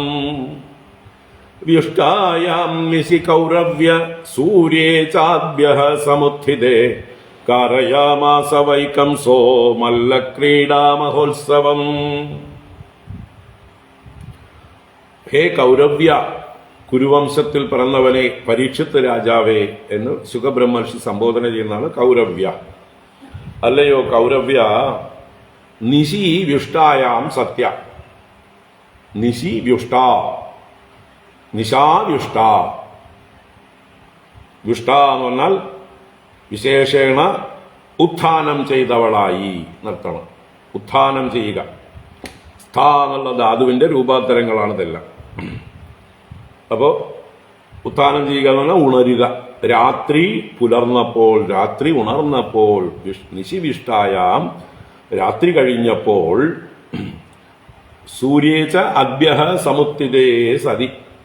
അദ്ഭ്യഃ എന്ന് പറഞ്ഞാല് ജലാശയത്തിൽ നിന്ന്, സമുദ്രത്തിൽ നിന്ന്, സൂര്യഃ സമുത്ഥിതേ, സൂര്യൻ ഉത്ഥാനം ചെയ്തപ്പോൾ, ഉദിച്ചു വന്നപ്പോൾ. അപ്പൊ സൂര്യോദയത്തെ അതുപോലെ അസ്തമയത്തെയും പലപ്പോഴും സമുദ്രത്തിൽ നിന്ന് ഉദിച്ച് സമുദ്രത്തിൽ അസ്തമിക്കുന്നതായും പർവ്വതത്തിൽ നിന്ന് ഉദിച്ച് പർവ്വതത്തിൽ അസ്തമിക്കുന്നതായിട്ടും ഒക്കെ പല ഭാഗങ്ങളിൽ, പല കവിതകളിലൊക്കെ പറയും. അസ്തമയഗിരി, ഉദയഗിരി, അല്ലെങ്കിൽ അസ്തമയ സമുദ്രം, ഉദയസമുദ്രം എന്നൊക്കെ ഉള്ളതായിട്ടുള്ള സങ്കല്പങ്ങൾ. അപ്പൊ എന്തായാലും ഒരു സമുദ്രത്തിൽ നിന്ന് തന്നെയാണ് പർവ്വതം ആരംഭിക്കുന്നത്. സമുദ്രത്തിന്റെ അറ്റഭാഗത്തുനിന്ന് പർവ്വതം ആരംഭിക്കുന്നു. പർവ്വതം കഴിഞ്ഞാൽ സമുദ്രമായി കഴിഞ്ഞു. അപ്പൊ ഇതിൽ രണ്ടിൽ എവിടെയെങ്കിലും ഒന്ന് കമ്പയർ ചെയ്ത് പറഞ്ഞു എന്നേ ഉള്ളൂ. നമ്മൾ ഒരു ദൃഷ്ടിയിൽ നോക്കുമ്പോൾ പർവ്വതത്തിൽ നിന്ന് ഉദിക്കുന്നത് പോലെയും, പർവ്വത സമീപത്ത് നിന്ന് നോക്കുമ്പോൾ പർവ്വതത്തിൽ നിന്ന് ഉദിക്കുന്നത് പോലെ തോന്നും. ദൂരെ മാറി നിന്ന് കടൽ തീരത്ത് എന്ന് നോക്കിയാൽ കടലിൽ നിന്ന് ഉദിക്കുന്നത് പോലെ തോന്നും. അപ്പൊ അതുകൊണ്ട് രണ്ട് തലത്തിൽ നിന്നുള്ള ദർശനം എന്നേ ഉള്ളൂ. സൂര്യൻ ഉദിക്കുന്നില്ല, അസ്തമിക്കുന്നില്ല. നമ്മൾ എവിടുന്ന് എങ്ങനെ നോക്കുന്നു എന്നുള്ളതാണ്. ഭൂമിയുടെ കറക്കത്തിനനുസരിച്ചും നമ്മൾ നിൽക്കുന്ന സ്ഥാനത്തിനനുസരിച്ചുമാണ് സൂര്യൻ സമുദ്രത്തിൽ നിന്ന് പൊങ്ങുന്നുവോ, ഉദയഗിരിയിൽ നിന്ന് പൊങ്ങുന്നുവോ, സമുദ്രത്തിൽ അസ്തമിക്കുന്നുവോ, പർവ്വതത്തിൽ അസ്തമിക്കുന്നുവോ, ഇതൊക്കെ തീരുമാനിക്കുന്നത് നമ്മുടെ സ്റ്റാൻഡ് പോയിന്റാണ്, വേർ വി സ്റ്റാൻഡ്.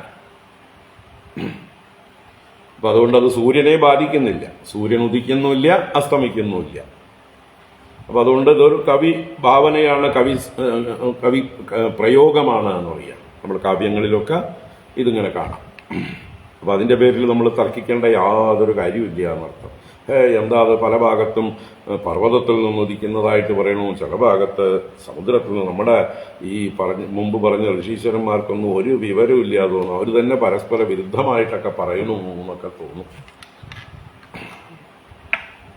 ഇത് പരസ്പര വിരുദ്ധമായിട്ട് നമുക്ക് കാണാലോ, നമുക്ക് തന്നെ അനുഭവമാണല്ലോ. നമ്മൾ പർവ്വതത്തിന്റെ അടുത്ത് എന്ന് നോക്കിയാൽ പർവ്വതത്തിൽ നിന്നാണ്. ഹിമാലയത്തിൽ നമ്മൾ ചെന്നാൽ ഹിമാലയത്തിലാണ്. ഹിമാലയത്തിലെ ഏറ്റവും ഉയർന്ന ഭാഗത്ത് പർവ്വതത്തിൽ നിന്ന് സൂര്യൻ ഉദിച്ചു വരുന്നത് കാണാം, കൈലാസത്തിലൊക്കെ കാണാം. അവിടെ അസ്തമിക്കുന്നതും പർവ്വതത്തിലാണ്. നമ്മൾ കന്യാകുമാരിയിൽ പോയി നിന്നാലോ, അപ്പോൾ ഭാരതത്തിന്റെ രണ്ടറ്റങ്ങളിൽ നിന്നു കഴിഞ്ഞാൽ രണ്ടാണ് ദർശനം. കന്യാകുമാരി ആ ട്രയാങ്കിളിൽ പോയി നിന്നാൽ, ആ മുനമ്പിൽ പോയി നിന്നു കഴിഞ്ഞാൽ ഇപ്പുറത്തുനിന്ന് ഉദിക്കുന്നു, ഇപ്പുറത്ത് തന്നെ അസ്തമിക്കുന്നു. രണ്ടും കടലിലാണ്. ചില സ്ഥലങ്ങളിൽ നോക്കിയാൽ ഉദയവും അസ്തമയവും ഒരേ സ്ഥലത്താണെന്ന് തോന്നും. നോർത്ത് പോളിലൊക്കെ പോയി കഴിഞ്ഞാൽ, നോർവേ പോലെയുള്ളതായിട്ടുള്ള സ്ഥലങ്ങളിലൊക്കെ ഉദയവും അസ്തമയവും മധ്യാഹ്നവും ഒക്കെ ഒരേ സ്ഥലത്ത് സൂര്യൻ നിൽക്കുന്നതായിട്ട് കാണും. കാരണം സൂര്യൻ ചലിക്കുന്നില്ല. അവിടെ ഭൂമിയുടെ അഗ്രഭാഗം ആ നോർത്ത് പോളായതുകൊണ്ട് അവിടെ സൂര്യൻ അസ്തമിക്കുന്നതായിട്ട് കാണുന്നില്ല അവർക്ക്. സൂര്യൻ അസ്തമിക്കാത്ത നാട് എന്നാണ് നോർവേയുടെ പേര്. രാത്രി 2 മണിക്കും ഉദിച്ചു നിൽക്കുന്ന സൂര്യനെ കാണാം. അപ്പൊ അതൊക്കെ ഭ്രമങ്ങളാണ്. സൂര്യൻ ഉദിക്കുന്നില്ല, അസ്തമിക്കുന്നില്ല, നമ്മൾ നോക്കുന്നതിനനുസരിച്ചാണ്. അപ്പൊ അതിന് ഡിഫൈൻ ചെയ്യാൻ പറ്റുന്ന സംഭവമല്ല. അതുകൊണ്ടാണ് കവികൾ അതിനെ അങ്ങനെ തന്നെ, നമ്മൾ അതിനെക്കുറിച്ച് കൂടുതൽ തലമുണ്ടാക്കേണ്ടതില്ല, അതിനെ ഈ രീതിയിൽ അവതരിപ്പിച്ചിരിക്കുന്നത്. അപ്പോ നിഷ്ഠായാം നിശി കൗരവ്യ സൂര്യേ ച അദ്യഃ സമുത്ഥിതേ കാരയാമാസ വൈ കംസോ മല്ലക്രീഡാ മഹോത്സവം. കാരയാമാസ കംസഃ, കംസഃ കാരയാമാസ, കംസൻ ചെയ്യിപ്പിച്ചു എന്നർത്ഥം.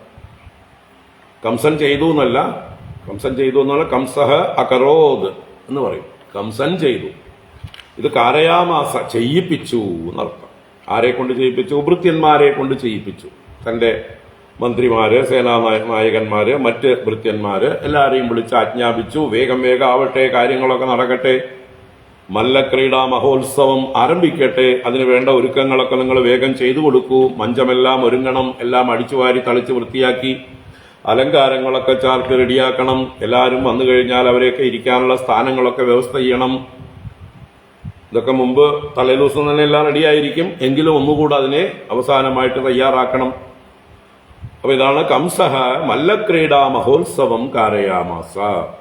കംസൻ എന്താ പറയുക, തനിക്ക് മരിക്കാനുള്ള അവസരം താൻ തന്നെ ഒരുക്കുകയാണ് എന്നർത്ഥം. ഈ മല്ലരംഗത്ത് വെച്ചാണ് മല്ലന്മാരെ കൊന്നു കഴിഞ്ഞ് അത് കഴിയുമ്പോൾ ഭഗവാൻ അടുത്തെത്തിക്കഴിഞ്ഞു. ആരുടെ? കംസന്റെ അടുത്ത്. ഈ തടസ്സമായി നിൽക്കുന്ന മല്ലന്മാരെ കൂടി വധിക്കാനുള്ള സൗകര്യം ചെയ്തു കൊടുക്കുകയാണ് ആര്?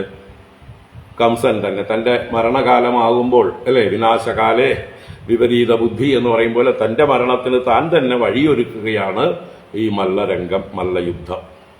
അവരെ കൂടി കൊന്നു കഴിഞ്ഞാൽ കംസന്റെ അടുത്തേക്ക്. അപ്പോൾ കംസന്റെ അടുത്തേക്ക് വരാനുള്ള തടസ്സങ്ങളെ ഇതുവരേക്ക് പൂതനയിൽ നിന്ന് തുടങ്ങി ഭഗവാൻ നീക്കിക്കൊണ്ടിരിക്കുകയായിരുന്നു. ഇപ്പൊ അവസാനത്തെ ക്ലൈമാക്സ് ആണ്. ഈ വെടിക്കെട്ട് ആരംഭിക്കുമ്പോൾ പതുക്കെ പതുക്കെ ഓരോ അമിട്ട് പൊട്ടും. ഇടയ്ക്ക് ഓലപ്പടക്കങ്ങൾ ഇങ്ങനെ ചളപളാന്ന് പൊട്ടിക്കൊണ്ടിരിക്കും അല്ലേ. ആ അമിട്ട് ഇങ്ങനെ ഇടയ്ക്കിടയ്ക്ക് ഭും ഭും ഭും എന്ന് പൊങ്ങി പൊങ്ങി പൊട്ടുന്നത് കാണാം. അവസാനമാകുമ്പോഴേക്കോ എല്ലാ അമിട്ടുകളും കൂടി അടുപ്പിച്ച് വെച്ചിട്ടുണ്ടാവും. കൂട്ട വെടിയാണ്. ചറപറ ചറപറ എന്ന് പറഞ്ഞിട്ട് ആകാശത്ത് ആകെ വർണ്ണവിസ്മയം. അപ്പൊ അതുപോലെ ഒരു അവസാനത്തെ കൂട്ട എന്താ പറയുക, കംസനെ രക്ഷിച്ചുകൊണ്ടിരിക്കുന്ന കംസന്റെ ഭൃത്യന്മാരുടെ അവസാനത്തെ കൂട്ട വെടി നടക്കാൻ പോവാണ് ഈ മല്ലന്മാരെ വധിക്കുന്നതിലൂടെ. അത് കഴിഞ്ഞാൽ കംസന്റെ അടുത്ത് എത്താം ഈസി ആയിട്ട് ഭഗവാന്. ഇപ്പൊ തടസ്സങ്ങളെല്ലാം നീങ്ങി. ആധ്യാത്മികമായിട്ടും ഇത് വലിയൊരു തത്വമാണ്. കംസൻ എന്നാൽ നമ്മുടെ ഉള്ളില് അഹങ്കാര തത്വമാണ്. സഹ കഹ, അവൻ ആരാണ് എന്നുള്ളതിനെ തിരിച്ചിട്ടാൽ കംസഹ എന്നായി. അപ്പൊ ഞാൻ ആരാണ്, ഞാൻ ആരാമോൻ എന്നുള്ള ഭാവമാണ് കംസൻ. അഹങ്കാരത്തിന്റെ ഒരു പ്രതിരൂപമാണ് കംസൻ.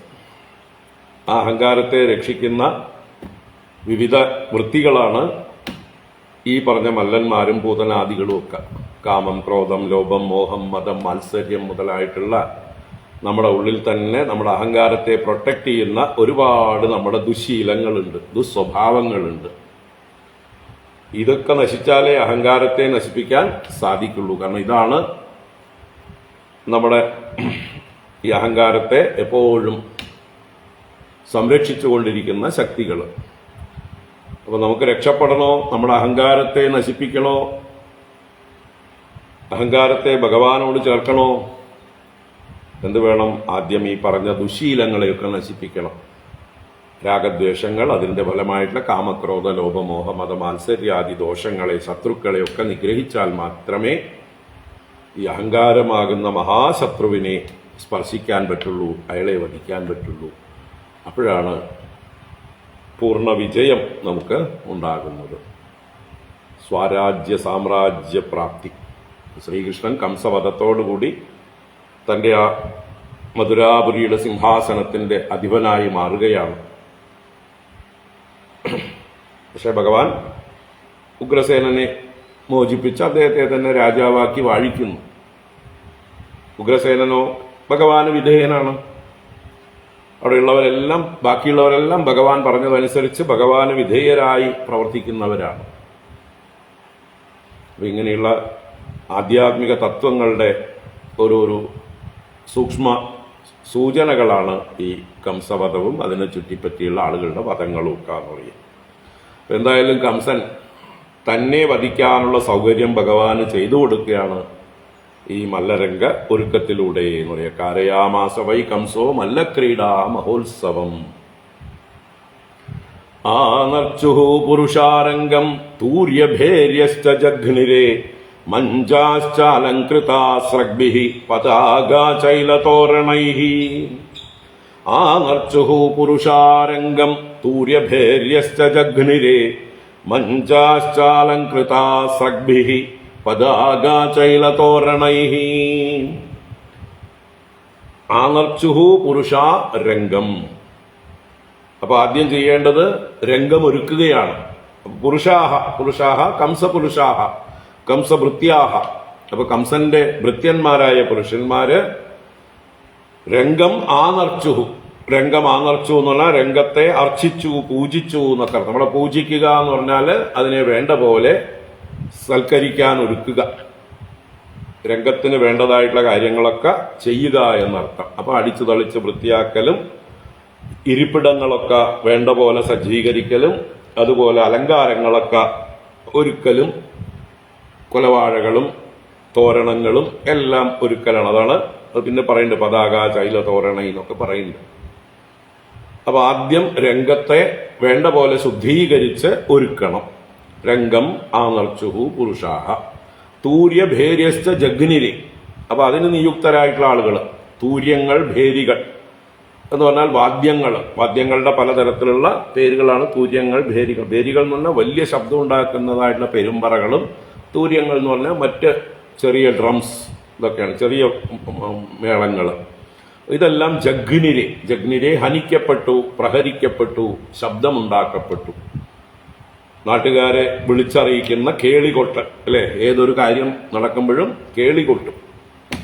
അപ്പൊ ആ കേളികൊട്ട് പോലെ ഈ മല്ലയുദ്ധം ആരംഭിക്കാൻ പോകുന്നു എന്നുള്ള അറിയിപ്പോട് കൂടിയതായിട്ടുള്ള വാദ്യഘോഷങ്ങൾ ആരംഭിച്ചു. അപ്പൊ ജനങ്ങളൊക്കെ ഒന്ന് ഉഷാറാവും, ഇത് ആരംഭിക്കാറായി, വേഗം പോകാം എന്നുള്ള സൂചനകളാണ്. തൂര്യഭേര്യശ്ച ജഗ്നിരെ മഞ്ചാശ്ച അലങ്കൃതാഃ സ്രഗ്ഭിഃ പതാകാചൈലതോരണൈഃ മഞ്ചാഃ ച അലങ്കൃതാഃ. മഞ്ചങ്ങൾ എന്ന് പറഞ്ഞാൽ ഇരിപ്പിടങ്ങൾ, ഓരോരുത്തർക്കും ഇരിക്കാനുള്ള ഗാലറികൾ. മല്ലരംഗം വൃത്താകൃതിയില് നടുവില് മല്ലന്മാരെ യുദ്ധം നടക്കും, താഴെ ചുറ്റും ഗാലറികൾ കെട്ടിപ്പൊക്കിയിട്ടുണ്ട്. അപ്പൊ അതിലൊക്കെ VIP എന്ന് പറഞ്ഞിട്ട് സ്ഥാനങ്ങൾ നിർണയിച്ച് വെച്ചിട്ടുണ്ടാവും. ഇന്ന രാജാക്കന്മാരും അവരുടെ ആളുകളും വരുമ്പോൾ ഇവിടെ ഇരിക്കുക, ഇന്നവരിവിടെ ഇരിക്കുക, അങ്ങനെ ഗസ്റ്റുകളൊക്കെ വരുന്നവർക്കൊക്കെ ഇരിക്കാനും. അതുപോലെ ഇവിടെ എല്ലാറ്റിനും അധിപനായിട്ട് ഇവിടുത്തെ രാജാവായിട്ടുള്ള ഭോജരാജാവായിട്ടുള്ള കംസനാണ് ഏറ്റവും ഉയർന്ന സ്ഥാനത്ത്, അധ്യക്ഷ സ്ഥാനത്ത് വിരാജിക്കുക. അപ്പൊ അദ്ദേഹത്തിന് അതിനുള്ള പ്രത്യേക മഞ്ചം, അദ്ദേഹത്തിന്റെ രണ്ട് വശങ്ങളുമായിട്ട് അദ്ദേഹത്തെ സേവിക്കുന്ന അടുത്ത സേവകന്മാരായിട്ടുള്ള രാജാക്കന്മാരോ അതുപോലെയുള്ള മന്ത്രിമാര്, സേനാനായകന്മാരൊക്കെ ഇരിക്കും. പിന്നെ ബാക്കിയുള്ള രാജാക്കന്മാര്, മറ്റ് അതിഥികള്, പ്രഭുക്കന്മാര്, അവർക്കൊക്കെ ഇരിക്കാനുള്ള സ്ഥാനങ്ങളും അതെല്ലാം വ്യവസ്ഥ ചെയ്തിട്ടുണ്ടാവും. അതാണ് മഞ്ചാശ്ച അലങ്കൃതാഹ, അലങ്കരിച്ചു. എങ്ങനെ? സ്രഗ്ഭിഹി, മാലകളെ കൊണ്ടും, പതാക ചൈല തോരണൈഹി, പതാകാഭിശ്ച ചൈലൈശ്ച തോരണൈശ്ച, പതാകകളാലും കൊടിക്കൂറകളാലും, ചൈലങ്ങൾ എന്നാൽ തുണികൾ, പലതരത്തിലുള്ള വർണ്ണത്തിലുള്ള റിബണുകൾ പോലെയുള്ള തുണികളും മറ്റും കൊണ്ടും അല്ലെ, തോരണങ്ങളെ കൊണ്ടും, മറ്റു പല പ്രകാരത്തിലുള്ള തോരണങ്ങൾ എന്ന് വെച്ചാൽ മാവിൻ്റെ ഇല അല്ലെങ്കിൽ കുരുത്തോല, ആലിൻ്റെ ഇല, ഇങ്ങനെയുള്ളതൊക്കെ തോരണങ്ങളായിട്ട് തൂക്കിക്കൊണ്ടും എല്ലാം വേണ്ട വിധം ഒരുക്കി എന്നർത്ഥം. എല്ലാവരെയും യുദ്ധത്തിലേക്ക്, ആ മല്ലരംഗത്തിലേക്ക് ആകർഷിക്കുന്ന രീതിയിൽ അവിടെ ശബ്ദങ്ങൾ മുഴങ്ങുകയും ചെയ്തു. നർച്ചു പുരുഷാരംഗം തൂര്യഭേര്യശ്ച ജഗ്നിരേ മഞ്ചാശ്ചാലങ്കൃതാ സ്രഗ്ഭിഃ പതാകാചൈലതോരണൈഃ തേഷു പൗരാ ജാനപദാ ബ്രഹ്മക്ഷത്ര പുരോഗമാഃ യതോപജോഷം വിവിശുഃ രാജാനശ്ച കൃതാസനാഃ. തേഷു പൗരാ ജാനപദാഃ ബ്രഹ്മക്ഷത്ര പുരോഗമാഃ യതോപജോഷം വിവിശുഃ രാജാനശ്ച കൃതാസനാഃ.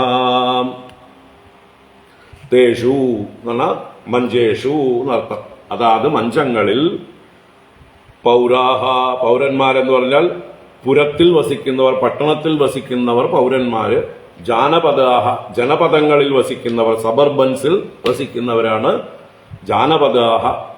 അവരിൽ 4 വർണ്ണങ്ങൾക്കനുസരിച്ച് ബ്രഹ്മ ക്ഷത്ര പുരോഗമാഹ.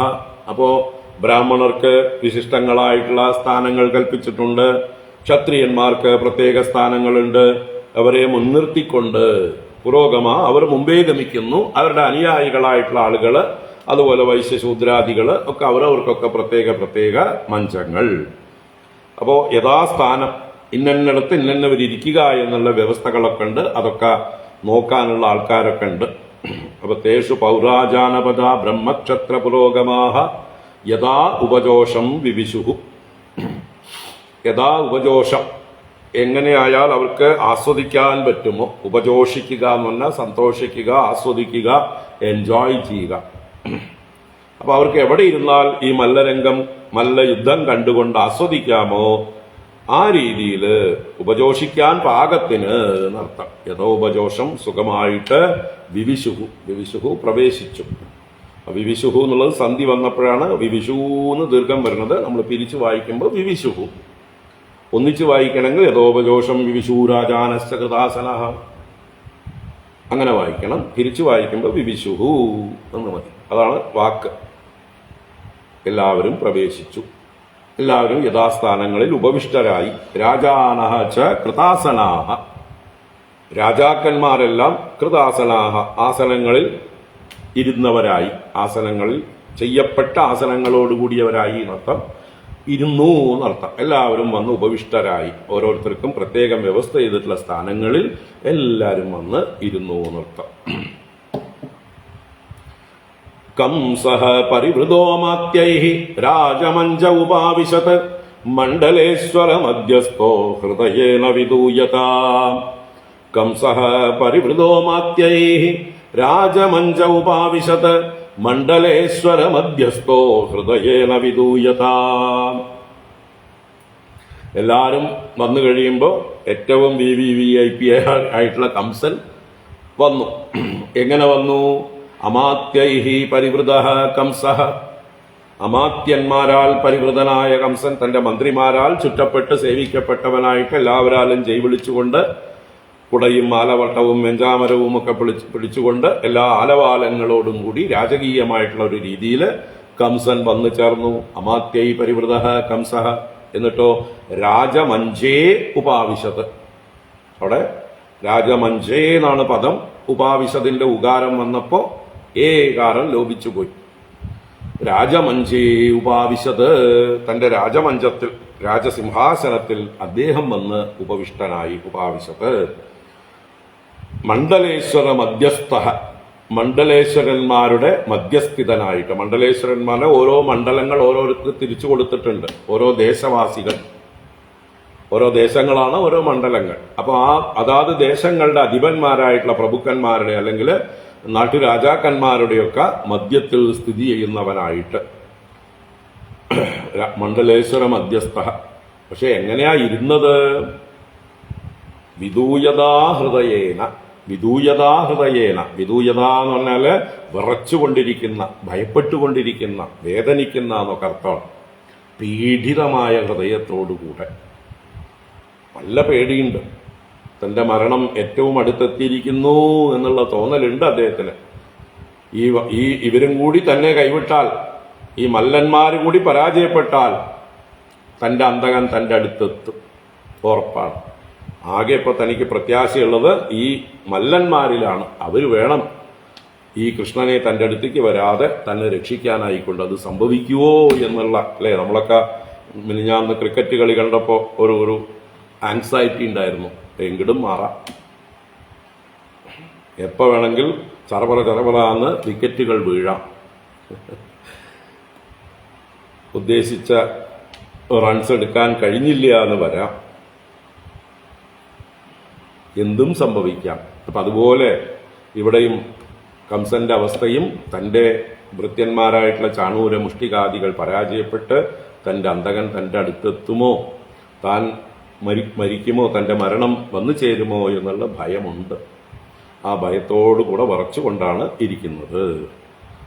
വാദ്യമാനേഷു തൂര്യേഷു മല്ലതാളോത്തരേഷു ച മല്ലാസ്വലംകൃതാ ദൃപ്താഃ സോപാധ്യായാ സമാവിശൻ. വാദ്യമാനേഷു തൂര്യേഷു മല്ലതാളോത്തരേഷു ച മല്ലാസ്വലംകൃതാ ദൃപ്താഃ സോപാധ്യായാ സമാവിശൻ. മല്ലതാളോത്തരേഷു തൂര്യേഷു വാദ്യമാനേഷു സത്സു. അപ്പൊ തൂര്യങ്ങൾ വാദ്യമാനങ്ങളായി എന്ന് വെച്ചാൽ വാദ്യങ്ങളെല്ലാം മുഴക്കപ്പെട്ടു എന്നർത്ഥം. വാദ്യഘോഷങ്ങൾ ആരംഭിച്ചു അല്ലെങ്കിൽ നടക്കുന്നുണ്ട്. എന്തോടുകൂടെ? മല്ല താള ഉത്തരേഷു. മല്ലതാളം എന്ന് പറഞ്ഞാൽ മല്ലന്മാര് താളം പിടിച്ചുകൊണ്ടാണ് വരുന്നത്. അവര് സ്വയം അവരെ തന്നെ പ്രോത്സാഹിപ്പിച്ചുകൊണ്ട്, അല്ലേ, ഈ കളികളൊക്കെ നമ്മൾ കാണുമ്പോൾ അങ്ങനെയാണല്ലോ. അവരവരെ തന്നെ പ്രോത്സാഹിപ്പിക്കുന്ന പല ആക്ഷനുകളും അവർ കാണിക്കും. അങ്ങനെ ആ ഒരു വീറും വാശിയും അവരുടെ മനസ്സിൽ എപ്പോഴും ഉണ്ടാവണം. പ്രചോദിതരായിരിക്കണം അവർ. ജയിക്കണം എന്നുള്ള തീവ്രമായിട്ടുള്ള ആഗ്രഹം അവരുടെ ഉള്ളിൽ ഉണ്ടാവണം. അപ്പൊ അതിനൊക്കെ അനുകൂലിക്കുന്നതായിട്ടുള്ള ബോഡി ലാംഗ്വേജോട് കൂടിയിട്ടാണ് അവർ വരിക, അവരുടെ വീറും വാശിയൊക്കെ പ്രകടിപ്പിച്ചുകൊണ്ട്. അപ്പൊ അതൊക്കെ പ്രകടിപ്പിച്ചുകൊണ്ട് കൈയടിച്ചുകൊണ്ട്, ഞങ്ങളെ വെല്ലാൻ ഇവിടെ കയ്യൊക്കെയുള്ളവരാരെങ്കിലും ഉണ്ടെങ്കിൽ കാണട്ടെ എന്ന് അവരുടെ അഹങ്കാരമൊക്കെ പ്രകടിപ്പിച്ചുകൊണ്ട് ഗർവിഷ്ഠരായിട്ട് വരുന്നവരാണ് മല്ല താളം. മല്ലന്മാരുടെ താളോത്തരേഷു, അതിന് മുകളിലായിട്ട് അതിനേക്കാൾ ഉയരത്തിൽ ഉച്ചത്തിൽ തൂര്യങ്ങൾ വാദ്യമാനേഷു, ആ വാദ്യഘോഷങ്ങളെല്ലാം മുഴങ്ങിയതായിട്ടുള്ള സമയത്ത് മല്ലാഹ സു അലങ്കൃതാഹ, മല്ലന്മാര് സുഷ്ടു അലങ്കൃതാഹ, നല്ല സെറിമോണിയൽ ഡ്രസ്സസ് ഒക്കെ ധരിച്ചിട്ട്. കാരണം ഒരു ഉത്സവമാണ്. അപ്പൊ ഉത്സവത്തില് അവർ ഒരുങ്ങി വരുമ്പോൾ നല്ല നല്ല വസ്ത്രങ്ങളൊക്കെ ധരിച്ചിട്ട് വരും. രാജകീയമായിട്ടുള്ള ചില അവർ ഞങ്ങൾ സ്പെഷ്യലിസ്റ്റുകളാണ് എന്ന് കാണിക്കുന്ന രീതിയിൽ. പിന്നെ മല്ലയുദ്ധം ആരംഭിക്കുമ്പോഴാണ് അതൊക്കെ അഴിച്ചു മാറ്റി സൗകര്യമുള്ള വസ്ത്രങ്ങൾ അതൊക്കെ അടിയിലുണ്ടാവും, പുറത്ത് അതിന്റെ മുകളിലാണ് ഈ അലങ്കാരങ്ങളൊക്കെ ഉണ്ടാവുക.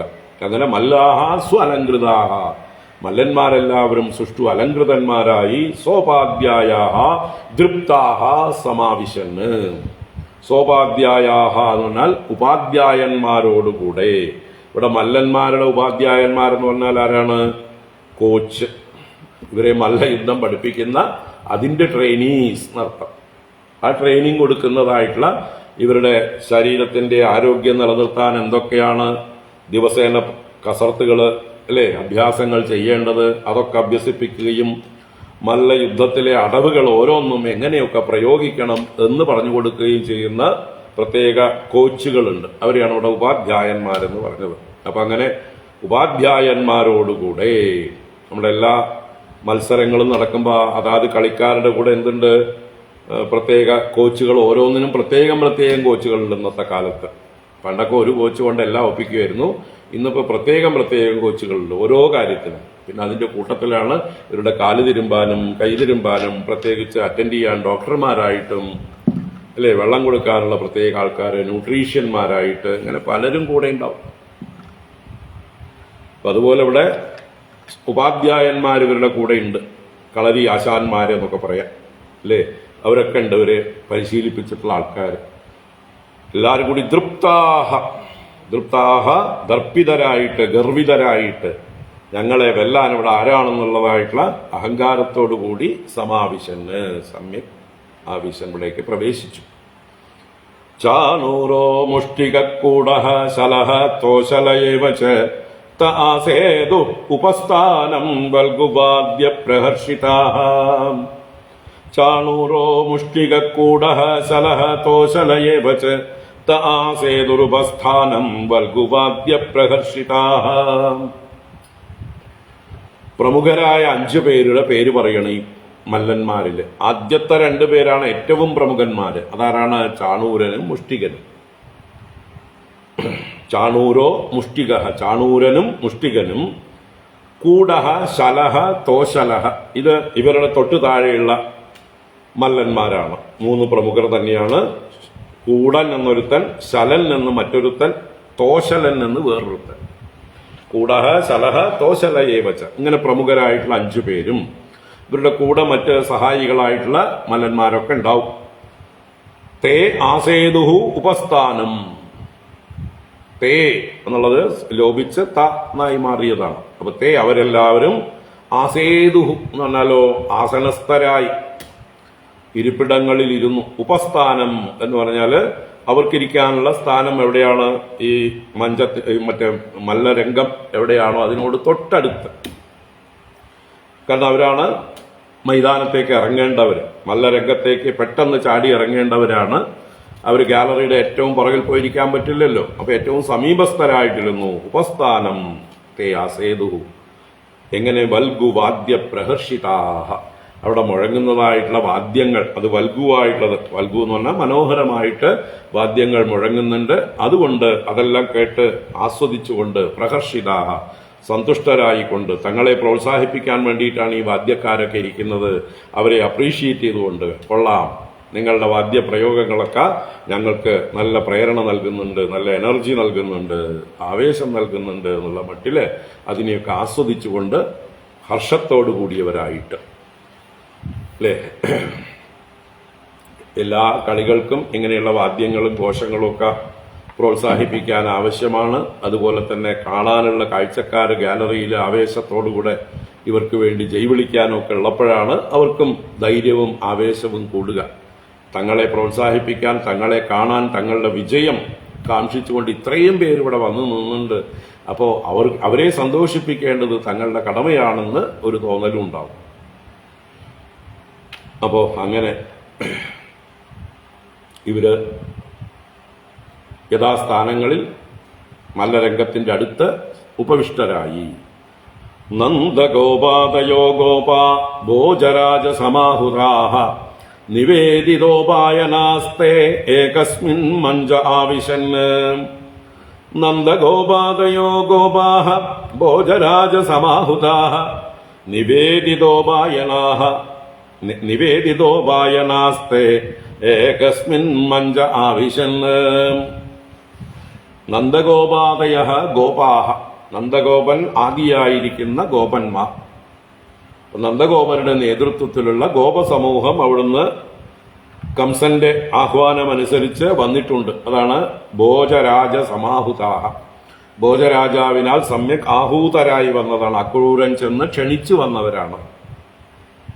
അക്രൂരൻ എന്ന ദൂതൻ മുഖാന്തരം കംസൻ തന്റെ സന്ദേശം അറിയിച്ച് നന്ദഗോപരും ഗോപന്മാരും വന്നു ചേർന്നിട്ടുണ്ട്. അപ്പൊ അവരും നിവേദിത ഉപായനാഹ തേ, അവർ ഉപായനങ്ങൾ കൊണ്ടുവന്നിട്ടുണ്ടായിരുന്നു, സമ്മാനങ്ങൾ കൊണ്ടുവന്നിരുന്നു അല്ലേ? പാലിൽ നിന്നുണ്ടാക്കിയിട്ടുള്ള നെയ്യ്, വെണ്ണ, തൈര് മുതലായിട്ടുള്ള പല ഗവ്യങ്ങളായ പ്രോഡക്ട്സും ധാന്യങ്ങളും മറ്റു പലതും അവർ കൊണ്ടുവന്നത്, നാട്ടിൻപുറത്തുനിന്ന് കൊണ്ടുവന്നതായിട്ടുള്ള ഉപായനങ്ങളെല്ലാം സമർപ്പിക്കേണ്ട സ്ഥലത്ത് നിവേദിച്ചു. എവിടെയാണോ അത് സമ്മാനിക്കേണ്ടത് അവിടെ സമ്മാനിച്ച് നിവേദിത ഉപായന തേ ഏകസ്മിൻ മഞ്ചേ ആവിശന്. അവരെല്ലാം ഒരിടത്ത്, ഒരേ മഞ്ചത്തില്, ഒരു ഭാഗത്ത്, ഒരേ ഗാലറിയില്, എന്താ പറയുക, ഗോപന്മാരെല്ലാവരും ഒരിടത്ത് അവർക്ക് വേണ്ടി ഒരുക്കിയിരുന്ന സ്ഥാനത്ത് അവർ പ്രവേശിച്ചിരുന്നു എന്നർത്ഥം. മഞ്ചേ ആവിശന്, മഞ്ചത്തിൽ പ്രവേശിച്ചിരുന്നു എന്ന് പറഞ്ഞുകൊണ്ട് ഇപ്പൊ രംഗം ഏകദേശം ഒരുങ്ങിക്കഴിഞ്ഞു. ഇനി ബാക്കിയുള്ളത് ഭഗവാനും ബലരാമസ്വാമിയും കൂട്ടുകാരും വന്നു ചേരണം. അപ്പോഴാണ് മല്ലരംഗം കൊഴുക്കാൻ പോകുന്നത് അല്ലെ? ഒരു ഭാഗം മാത്രം വന്നതുകൊണ്ട് കാര്യമില്ലല്ലോ, എതിരാളികളും വന്നു ചേരണം. അപ്പൊ അവര് വരാൻ പോകുന്നേ ഉള്ളൂ. അവര് വരുന്ന ഒരു 1.5 വരവാണ്. വളരെ വിശദമായിട്ടാണ് ഭഗവാന്റെ വരവ് അടുത്ത അധ്യായത്തിൽ, 43-ാം അധ്യായത്തിൽ വർണ്ണിക്കുന്നത്. ഇതിൽ തന്നെയാണ് മല്ലയുദ്ധവും, ഇതിൽ തന്നെയാണ് കംസവധവും. നമുക്ക് വൈകുന്നേരം നോക്കാം. ഹരി ഓം. ഇത് ശ്രീമദ്ഭാഗവതേ മഹാപുരാണേ പാരമഹംസ്യാം സംഹിതായാം ദശമസ്കന്ധേ പൂർവാർദ്ധേ 24-തമോऽധ്യായഃ. സർവത്ര ഗോവിന്ദനാമ സങ്കീർത്തനം. ഗോവിന്ദ ഗോവിന്ദ. നാരായണാഖില ഗുരോ ഭഗവൻ നമസ്തേ. നാരായണാഖില ഗുരോ ഭഗവൻ നമസ്തേ. നാരായണാഖില ഗുരോ ഭഗവൻ നമസ്തേ. കായേന വാചാ മനസേന്ദ്രിയൈർവാ ബുദ്ധ്യാത്മനാ വാ പ്രകൃതേ സ്വഭാവാത് കരോമി യദ്യത് സകലം പരസ്മൈ നാരായണായേതി സമർപ്പയാമി. ഓം ശാന്തി ശാന്തി ശാന്തി. ഹരി ഓം. ശ്രീ ഗുരുഭ്യോ നമഃ. ഹരി ഓം. വൈകുന്നേരം 6:30-ക്ക് ശേഷം നോക്കാം നമുക്ക്. ഹരി ഓം. എല്ലാവർക്കും ശുഭദിനം.